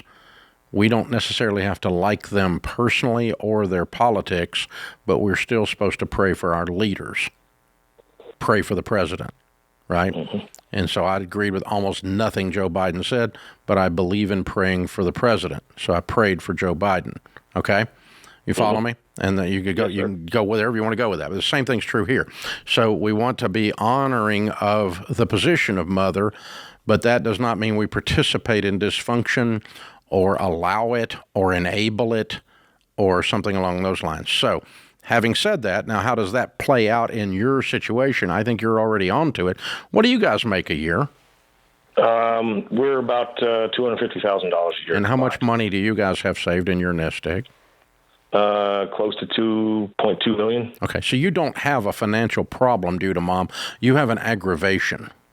And it's an aggravation as well as, a lot of our short-term savings where, you build up. You give $2 million. Shut up. The next paycheck will refill that. No problem. $13,000 is not a problem, okay? We'll figure this out. All right, Okay. But having said that, so you're really not going to go hungry because of this, but we've got to put something reasonable. So I would move mom up there, write a check. Honestly, if I got $2 million, there ain't no U-Haul involved. I'm paying somebody else to do the move. But you do whatever you want to do. I'm not taking my pickup down there. But you do whatever you want to do. But that's me. So anyway, I'm going to get her up there, get the hospital bills cleaned up, and then say, okay, Mom, you are dependent on us to be able to exist. So that means I am now managing your budget. So your $2,000 that comes in, we're going to put you on a budget to live on that. We're going to find you a one-bedroom apartment that you live in near us, so you can come over and see us on Sundays and after church, and we can have dinner and whatever. And you're going to be in a nice little apartment that you can afford on $2,000 a month. We're going to manage your medical events with Medicare, and Mom and I, my wife and I, we're going to help you a little bit here and there as we need be. But this is not an open checkbook. We're not in Congress. And we're actually going to manage this thing, and you're going to live on what you have to live on because you've spent all your money. And then I'm going to help when I have to, but I'm not going to help because you misbehave. So, Mom, I'm going to help you with this budget, and you're going to have this much for food, and you're going to have this much for lights and water, and we're going to pay your rent, and you're going to have – is she still driving? Yeah, she's capable of driving. Does she have a car? Yes, she does. Okay, so we're going to keep the car up. We're going to keep insurance on it. You're going to put gas in the car, Mom. And so you're going to live on that, which means you're going to have a fairly meager life, but that's what you signed up for in this process. But I will make sure that you're not homeless or hungry. Yeah, and that's the road we've been on. We got the apartment 2 weeks ago. We moved her stuff up from Florida last week, and unfortunately, during the packing process, she had to go into the hospital unexpectedly. So, yeah. Yeah, but that's and so you've got X number of years to manage the relationship and the mathematics. And that's the way you will honor your mother. But it is not honoring to her for you to open up a checkbook and she gets $10,000 a month to blow. Yeah, I definitely agree with that. Yeah, nor were you planning to. Yeah, you weren't. That wasn't why you called. But yeah, my point is this philosophical thing I hear sometimes people say, in the name of honoring my father and mother, I'm going to justify my enabling. You're not doing that. You're not wanting to do that. But for everyone else listening, I'm trying to put that out there. That is not what the Bible means on that. And so, nor what your dad meant, that you were to not speak ill of her. And you have done a good job of not speaking ill of her. You gave facts of things where she's messed up, but there was no drama in your voice. You just got this thing I'm carrying, and I want to be a good person and be kind to my own mother, and that's good. You should. That makes you a good guy. Yeah, you're there to make sure she's not homeless, prevent the catastrophe. Yeah. But you're not there to also make her super comfortable and have a lavish lifestyle. And so there's a balance there, and I think that boundary is hard to set when it's your own mother and father. But I just think you say, this is what it is. And she doesn't have a lot of choices. You don't get a vote at this point. Yeah, it's the life you set up for yourself. She gave up her vote because she started taking my money. Once you start taking my money, it's my vote. And so now I'm going to help you. Now I'm going to love you well, and you may or may not like the process, but I'm going to love you. You're going to protect her from herself at this point. That's the way you honor her.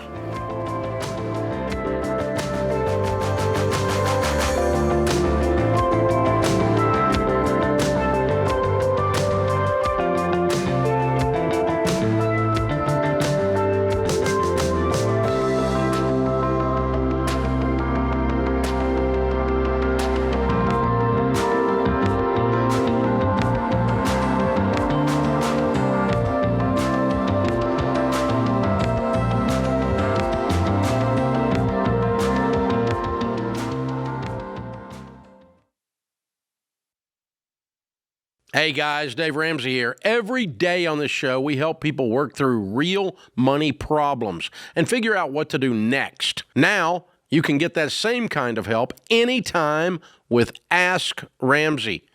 Ask your money question and get answers built on Ramsey principles we use on the show. Whether you're making a decision or just want something explained, Ask Ramsey is here to help.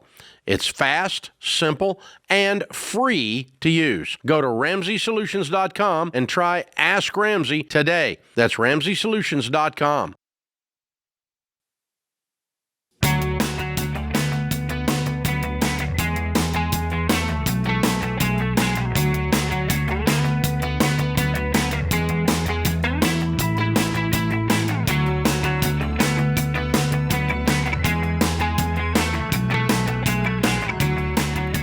Bill is in Rochester, New York. Hey, Bill, how are you?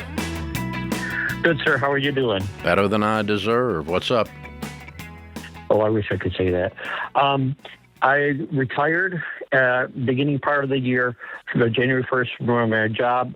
I've been doing part-time real estate for a couple of years. Now I'm doing it full-time. But it looks like I'm going to be making over the threshold for Social Security Administration to start taking back some of my income through the real estate. Oh, you mean not taking back the income? You mean taxing it? Correct. Okay. Yeah, where they tax it 50 cents on the dollar. Yeah. And I'm just wondering that the money hasn't started coming in from Social Security yet. Do I cancel the claim and just stay with the real estate, or do I keep that Social Security as like a security blanket, but then I'm going to end up paying a lot of money if I do as well as it looks like I'm going to? You've already claimed it? The claim is in. Okay. But it hasn't started yet. They lost my paperwork. Oh. So. Well, I mean, if there's a way you can back out of this because of that, that's the way to do it. Because once you start, there's no stopping. So how much are you making in the real estate business, Bill? Right now, this year, I haven't made a lot of like $700 for one deal, but I've got one that's under contract. My listing goes live this weekend, and I've got two other ones that so how much do you think you're going to make in the real estate business? Well, I'm at least $30,000. Okay. I don't think $30,000 is going to break the means test, does it? 24,000 is what they're saying. 24,000. Okay. And the taxes, they tax half of it, but they don't. The tax is not 50%. Half of your Social Security becomes taxable, which is 30% of half or 20% of half. Okay. So how much is your Social Security supposed to be? $2,800 a month. Okay, so $1,400 becomes taxable if you break the means. Is that right, George? Is that how it works? Yep, I'm looking at the table here. It is up to 50% if you're making 25 to 34K as a single person. Up to 50% is taxable, not taxation. Exactly. Right. The benefits so are taxable. if you're in a 20% tax bracket, that means 20% of $1,400. So $280 a month. So $3,000 a year is the tax bill. Whoopee. And then I can make... You can make it whatever you want to make. Oh, I thought it was taxed on how much I make over the 24. No, you said 50% of the Social Security becomes taxable, right, George? Yes. So under 25K, it's 0%. It's that 25K to up to 34K is what's taxable up to 50% of the benefits. The 50% of the benefits become taxable. So if you go make $100,000 or you go make $70,000 in the real estate business, $1,400 a month becomes taxable, right, George? Yeah. Okay. And if your tax bracket is 20%, it's your tax amount on $1,400 would be 20% of $1,400, which would be $280, which is about $3,000 a year. So I don't think it's going to be as awful as you think it is if you continue this. That's my point. Go make a bunch of money. And I'm also saying you can withdraw the application within the first 12 months. So I think you're still good. If you don't need it right now, and you want to work, then don't take it. Yeah, if you're going to go make a bunch of money and you don't want to deal with this, that's fine. But my point is, it's mathematically not that big a deal. Don't miss out on making an extra $40,000 or $50,000 because you got $3,000 in taxes. If you do, that's not. We're stepping over dollars to pick up a nickel, so It's not worth it. Don't let that be a demotivator to you. So if you want to pull it, George is saying that he's reading up on it right now while we're on the air. I don't know this, but he's saying you can pull the app up into the first 12 months. So pull it if you want to pull it. But otherwise, go to your tax person and sit down and make sure the calculation I'm doing in my head on the air is correct, because I could be screwing this up. It's possible. And you can connect with a tax pro. If I understand right, if you sit down with one of our tax pros, go to RamseySolutions.com, they'll tell you what it is. And you can figure out exactly what it's going to be. If it's what I think it is, though, it's about $3,000 a year, if I understood the deal right. If you go over $40,000, say. If you go make 40 or 50 grand, it's going to create an extra taxation on half of your Social Security becomes taxable. And if you're in a 20% tax bracket, then that would be 20% of $1,400, because 50% of $2,800 is $1,400. So that's how I'm doing the math. But in case I'm messing it up, double check it with a professional, and then you can decide what you want to do, whether you want to pull the app or not. I'm pretty sure that's an accurate thing, that you can pull the app up to 12 months. So. Yeah, and it sounds like haven't even gone through yet. Yeah, so you're fine. I'm not super concerned about that. I'd dial it back and not fool with it if I were you. Because this real estate stuff could take off. Yeah, it sounds like you got it up. Sound like you're fooling around and making some money. That's awesome. That's fun. That's cool. I like that. Andrew is in Indianapolis. Hi, Andrew. How are you? Hey, Dave. I'm doing well. How are you? Better than I deserve. What's up? That's good. I have a question about some student loan payoff strategies. I currently have about $170,000 in student loan debt. Good Lord. Are you a doctor or a lawyer? I'm a software engineer, but I had to stay on my loan due to a co-signer bankruptcy and interest racked up on the private loan. It's a private loan. Very unfortunate. Yeah. So about 135 is a private loan, and then around 30 or so is federal. What are you making now? 170. Oh, good. Okay. So when we get through with the call, I'm going to put you on hold, and Christian, our phone screener, is going to pick up and put you in touch with the Y Refi people that we advertise for. And they specialize in private student loans that are in default, recasting them, resetting them, and getting a lower interest rate.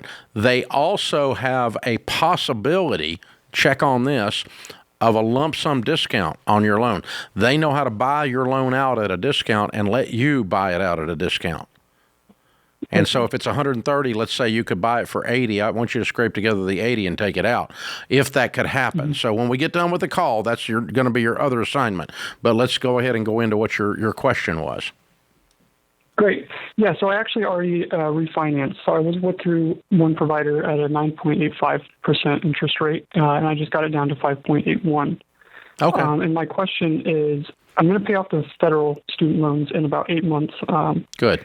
I'm paying off very aggressively, about $5,000 a month. Good. And after I pay off my federal loans, I was wondering if you think I should aggressively pay off the private loans at $5,000 a month, or if you think it would be a good idea to pay the minimums every month and invest about $4,000 or so into the S&P 500 or any investment, because I understand after 3 years, take out the sum for the remaining private student loans and pay that off, and then have potential upside from market gains. I understand that option one, just aggressively paying off the student loans, guarantees an equal return to my interest rate. You've left some math out of your equation. Yeah. The math you left out of your equation is risk. Right. And peace of mind. And so here's the data point that I'll tell you. We studied and researched 10,167 millionaires. 9 out of 10 of them became millionaires starting from nothing. The number of them that said I became a millionaire by not paying off my debt and instead investing to more quickly pay off my debt, the number of millionaires that actually did that plan was 0 out of 10,000. Okay. So no one that has money tries crap like you're trying to pull. Instead, they just pay it off and are free, and then take a wonderful $170,000 income and get in attack mode and go build some wealth because I got rid of all my stupid debt.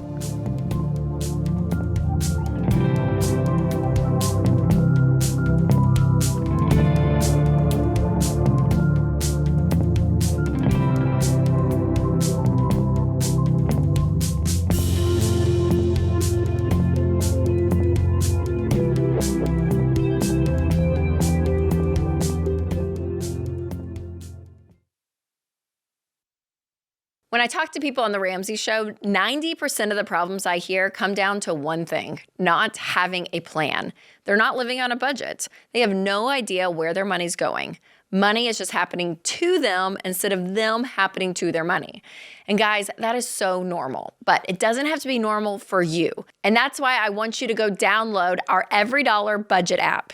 Every Dollar not only helps you tell your money where to go with a budget, it also builds a plan to free up extra money so you can pay debt off faster and start building wealth. And the best part, your plan is completely personalized to your life.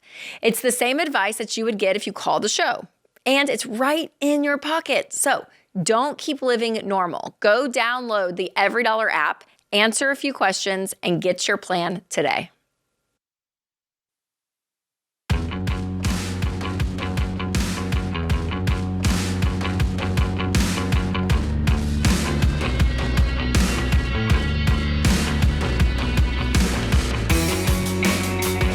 Roman and Jennifer are on the debt-free stage in the lobby of Ramsey Solutions.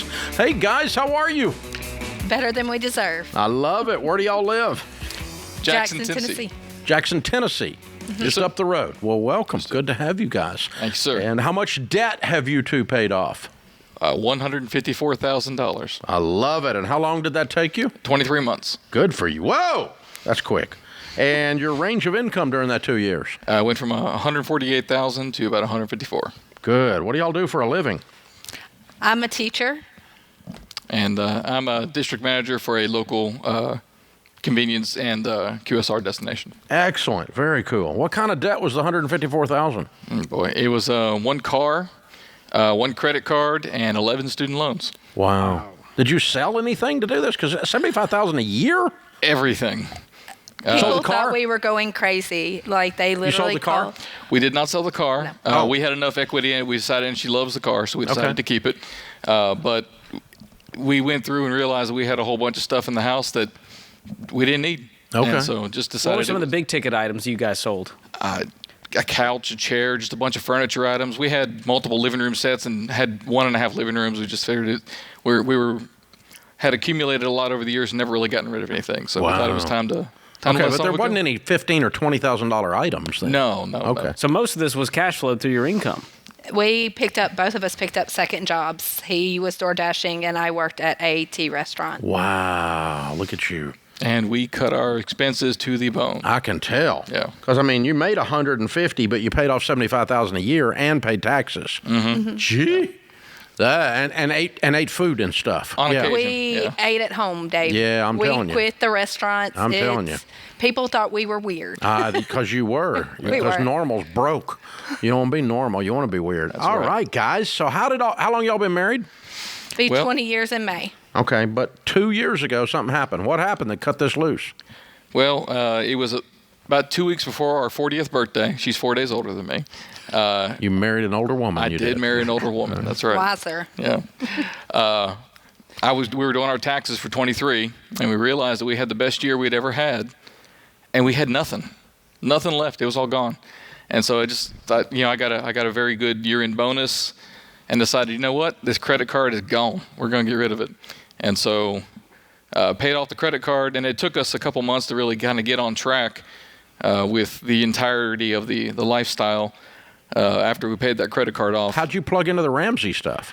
Well, we through my company actually offers a smart dollar program, Oh, your company offers our stuff. Oh, yes, wow. Okay, absolutely. cool. And what company? I work for Dodge's Chicken. Oh, yeah. Okay. Yeah. And so we have the Smart Dollar program, and I'm a very big advocate of it. We have monthly meetings at all my stores, and every time we have one of those meetings, we play a little Dave video, and we watch some of the stuff and trying to get them engaged in the program, so that hopefully we can help not just do this ourselves, but share it with the other folks that we're working with. Yeah, way to go, man. Now you're the Thank poster you. child. You've actually lived it. I love it. Your very story much is the so. most inspirational part to them. They're going, this guy did this plan, We I'll need do a it Dave too. video. We need a Roman video. Wow. But it's been a great blessing. God has been with us the whole way. It's been So that showed up at your company about the time you guys made this decision? a little bit before, but I didn't really dive in until about that window when I realized so that we had the when option. you looked at the tax return and then you paid off the credit card, you go, okay, I'm going to do that Ramsey stuff at work. Yes. Okay. Yes. Because for those of you who don't know, Smart Dollar is our program that companies buy as an HR benefit for their whole teams. So like U-Haul, Costco, all their employees have been through our Smart Dollar program or had it available to them anyway, to go through and learn how to get out of debt, be on a budget, all the stuff we teach. So, wow, man, way to go. Proud of you. Thank you. Very Appreciate it. cool. How's it feel to be free? Weird. Like it's. I had to change my perspective because. How long ago were you 100%? You're debt-free everything but the house now. Yeah. Correct. How long ago were you debt-free everything but the house? Do you remember? December 20th. No, I'm talking about before. Like when you first got married. We weren't. No. We So weren't. you've never been. This is the first time You've in our had debt adult for lives. your whole lives. Yeah, Whole life been we in were the debt. ones who kept those student loans around like a pet. We thought it was just something we're going to hang on to for the rest of our lives. Just make the minimums and let it ride. Yeah, unfortunately. Oh, yeah. So you come out of school, get married with student loans. So you've been the whole time with debt. Yes. Up until 23 months ago, you turned it on and now you're debt-free. Yes, sir. Yes. Wow, that's so cool. Did you guys have a goal of we're going to do this in under 2 years, or was this just you guys went so hard you didn't realize it? We watched the video, and any time that I would make a bad decision, he would remind me. He would say cheetah, and I would have to stop. We had to watch out for those cheetahs. That was We your had to trigger watch out word for the cheetah. from That Dave was and the key FPU. word. Was cheetah. That's burned in your memory after It is. watching Absolutely. those videos. That- Yes. we took- Cheetah, and I'd know what he was talking about, and I'd have to refocus. I love it. We took FPU in the fall 24. Just want to shout out our director. It was Bonnie Droder. She was awesome. She really helped us out. So Very cool. Very cool. All right, now that you've done it, you sacrificed really deep. I mean, you went hard in the paint, man. I mean, this is hard. Was it worth it? Absolutely. we were just discussing on the way up here. We almost don't even know how to make decisions based on what we want to do. It's always been what we had to do. Yeah. And so it's going to be a big paradigm shift for both of us, figuring out how we live our lives at our direction at this point, because it's always been just doing what we can to get by. And so it's changed a lot for us. Yeah. Yeah, that's interesting. What I want to do using a instead of different what part I of your have brain. to do. Yeah. That's incredible. So what will you do? What's the first big thing to celebrate? Well, Dave, the first thing I'm going to do is I'm going to go play some golf. I like it. Because I gave up golf right after I picked it up, and because it was too expensive. I realized that was the first thing I'd get cut. Yeah. And so we cut the golf. So I'm going to pick up golf again. This is our fourth time here being in Ramsey Solutions, and every time we've seen one of these, and it just really inspired us to, hey, it's all about the little things in life. And so we don't have to do a big thing to celebrate. We're free. We're here together, and this is the start of something new for us now. Amen. Amen. So Jennifer, who was the spender? Who's the saver? I'm the spender. Okay, me too. Yes, Me too. I'm the spender. All right. He's definitely he's my nerd, Okay. and I love So him. now that you're free, can you relax a little bit and enjoy it a little bit? I can. I'm gonna go get me some cozy earth sheets now. Yeah. Rachel and I talk about those. They're the There best we sheets I've go. ever owned. I'm Incredible. excited. That's all I've talked about. So. Are they still advertising with us? Oh yeah, they're fantastic. Okay, no, we're going to get you a set. Yeah. We're going to take care of it. We'll spare you. George will take care of that. I'll make sure it happens for you. 'Cause if they're an advertiser, I can get you a set of sheets. I promise. Dave can just make it happen like that. Just like that. Not for the kids though. The I think parents you ought to deserve it. I think you ought to celebrate, man. I mean, this is good. I love That's this. awesome. This is great. If they get a shout out, they ought to at least give you some sheets. You got, 32 million people just heard this. So, yeah, all right, that's good. That's fantastic. Way to go, you guys. I'm proud of you. And you brought the kiddos, and what are their names and ages? Have them come up and join you. All right, we got Caitlin, who's 19, Kayla, who's 18, sorry, and then Carrie, who's 10. Okay, and they survived this 2 year, Yeah. 2 years of sacrifice. They did. We caught their senior years with it, so it was tougher for them than it should have been. Yeah. But Caitlin has cash flowed her first year of college, so she did not sign a loan her first year. So Love it. Where's she in school? At Freed-Hardeman University. Oh, yeah, very good. Okay, perfect. Well, congratulations, you guys. We're proud of you. You're heroes. Look at this family. This is a family that's free right here, man. They are free. Change that They family are tree. free. They busted it. I mean, you busted it. $154,000 paid off in 23 months, making 148 to 154. They didn't do nothing except get out of debt, man. That's impressive. Count it down. Let's hear a debt-free scream. You guys ready? 3, 2, 1. We're debt-free!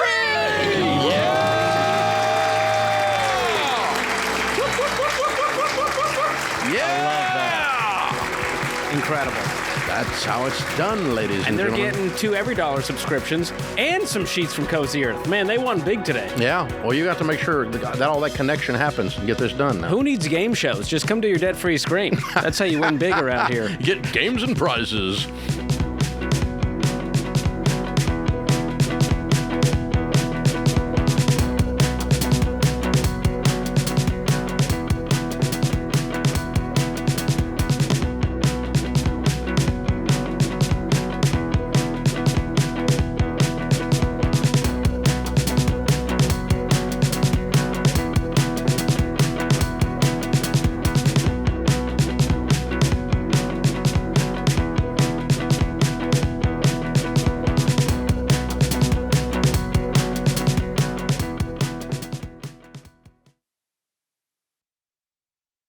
Hey, George Kamel here. So you're thinking about buying or selling your home. It's exciting, but there's a lot to think about, and all those decisions can feel overwhelming. Well, here's the good news. You don't have to tackle the process alone. Ramsey's Real Estate Homebase is the place to find all of your free tools and resources for help to get prepared to buy or sell your home with confidence. You'll find calculators, start-to-finish guides, a podcast, and even an in-depth video course hosted by yours truly. What's not to love? So if you're ready to take the next steps toward your home goals, go to RamseySolutions.com/real estate. That's RamseySolutions.com/real estate.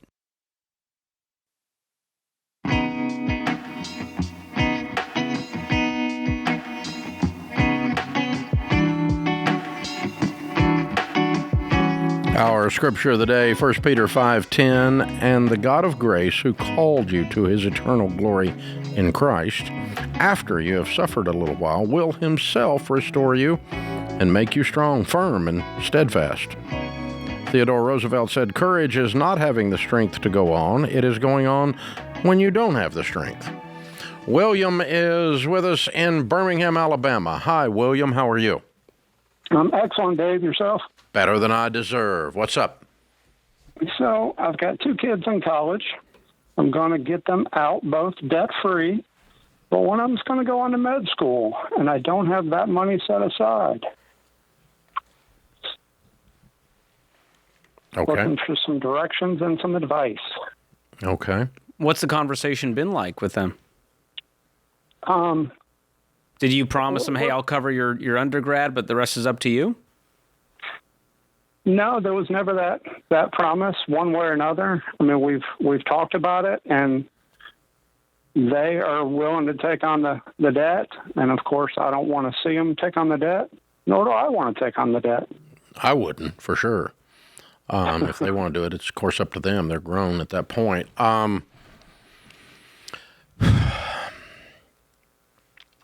Well, I mean, we have talked to more than 20 people over the last several years that have gone to med school without any student loan debt, and they've used several different methodologies. The first thing is to get over the idea that you have to go to the one school that accepted you that happens to be the most expensive school in the freaking world. Because when you go in to sit down with your MD, no one asks where you went to school. You ask, can you fix my broken body? That's what you ask. Can you help me heal? That's what you ask. You don't ask. I honestly, one of my good personal friends is my personal physician. I have no idea where he went to med school. and I've known him 15 years. Well, I don't the good care. news is he's going locally. Yeah, I don't care. So the point is, I want him to go where the least expensive possible med school. That's thing one. Thing two is look into what are called MD, PhD programs. And not all med schools have them. Some of them that have them are famous, like Duke, very difficult to get in. But if you can get into the PhD program, you become an employee of the university, and then med school is free. But you're working as a TA and working on a PhD as well while you're working on the actual MD. And so it's a complicated process, but the bottom line of it is you get med school free because you're an employee. And that's how the programs work. Those types, and it falls generally under fellowship programs, those types of things. So I want to learn about that. I want to look at that. And an obvious one that is not necessarily popular, but that is obvious and everyone knows about, but not everyone elects, is the military will pay for it if you join the military. Gotcha. And, but you're going to give up a few years of service to the military in return for... After graduation. After graduation and after you're an MD, you're going to serve as, in the medical field within the military. You're going to serve your country that way for a while because your country paid for your education. But you can go free. That's the ways that I know of. George, do you have any other methodologies that you can go and not take on the debt? Similarly to the military, there's one called the National Health Service Corps, and it's similar where you serve in an underserved community after graduation, and they'll cover your tuition. But that's a reimbursement, isn't it? They'll provide scholarships, and there's loan repayment options, but the scholarship route would be the one to go, obviously, to go debt-free. So the key is doing a ton of research, picking the cheapest school possible, and then doing your best to cash flow it, and they work part-time if they can, and if you want to pitch in to help cover that, you can, but you're under no obligation, so I wouldn't feel guilty for it. But you're going to help them come up with a plan. Yeah, That's the best thing if you've got cash that you can throw out to help them get through, and you want to do that, there's nothing wrong with that. Or if you can find room in your budget or, room in your asset base or something to help them and you want to do that, that's okay. There's nothing illegal or immoral about that or even against the Ramsey plan. I don't mind a parent paying for grad school if that's what they want to do and you have the money. But I would coach you, William, as the dad, not to go into debt for your kid to go to school under any circumstances. No Parent Plus loans, no co-signing. No single time I would do that. And here's the problem. We automatically assume I'm going to go $250,000 in debt to go to get an MD, that I'm going to become an MD and I'm going to make a lot of money as an MD. Those are negative assumptions because everybody that goes to med school doesn't graduate. Same with law school. We see a lot of that. Some people don't make it out. And you know what does graduate? Whether you graduate or not, those loans are still there. No contingency of, if and when you graduate, then you can pay us back. Yeah. Otherwise, it's nothing like that. And so, try flunking out of med school and having $150,000 worth of debt. That'll piss you off. That's a bad plan. Oh, or come out and, the type of medicine you want to serve in is, been taken over and socialized, and it's very difficult to get a job making over $80,000, and you could have made that driving as a diesel mechanic, and you wouldn't have been $250,000 in debt. So, you don't want to go there. That's not that's not how we want to build this out. So we don't build this out on, I'm automatically going to make $400,000 a year for the rest of my life. No, you're not. There's no automatic nothing. All right, Carrie is with us in Spokane, Washington. Hi, Carrie. How are you? Hi, good. Thanks for having me. Sure. How can we help? So we accepted placement of a 2-week-old little foster baby, very unexpected, as we had closed our license a year prior, but she was directly related to our adopted kiddo. So we're just feeling really discouraged, and because our plan came to a halt then. And now we're this was back in November, now we're kind of picking up the pieces and just wondering for any advice. Why did your plan come to a halt with a 2-week-old? Well, because I needed a leave of absence from work. And I still was making an income because we own our own business. So I'm still working, doing some work from home. So Okay, now so that I you have gave up her your in job to childcare- take in a foster child. I didn't. I still can have my job. But I'm having a hard, so we own our own business, so I can go back to, I have gone back to work already, just only 3 to 4 days a week. And it's just really hard finding that family balance. Okay, does the state of more. Washington pay anything for foster care? Yeah, they do. Yep, which is helpful. How much? It's just less. It is for her because of her needs. It's like around $1,400 Okay. a month. But you were making a lot more than that. Yeah, but I am still making some. I work from home and I go in a few days a week. It's just her with her needs and the lack of childcare. The balance is just. So what is it's the hard. timeline on this foster care? I probably won't know. I mean, it's going to be a while, at least 18 months of her age. And then at 18 months, if she's still with us, she can go into daycare full time. So that will be helpful. And it's because they don't take spots. There's not very many spots for infants in my area. So. But I mean, a 2-week-old, so it sounds like the parent is gone. Yeah. So the likelihood we have her will be a few more years and then after, we just don't know what will happen, but we felt really obligated to take her in like we wanted to, and it's so special, but,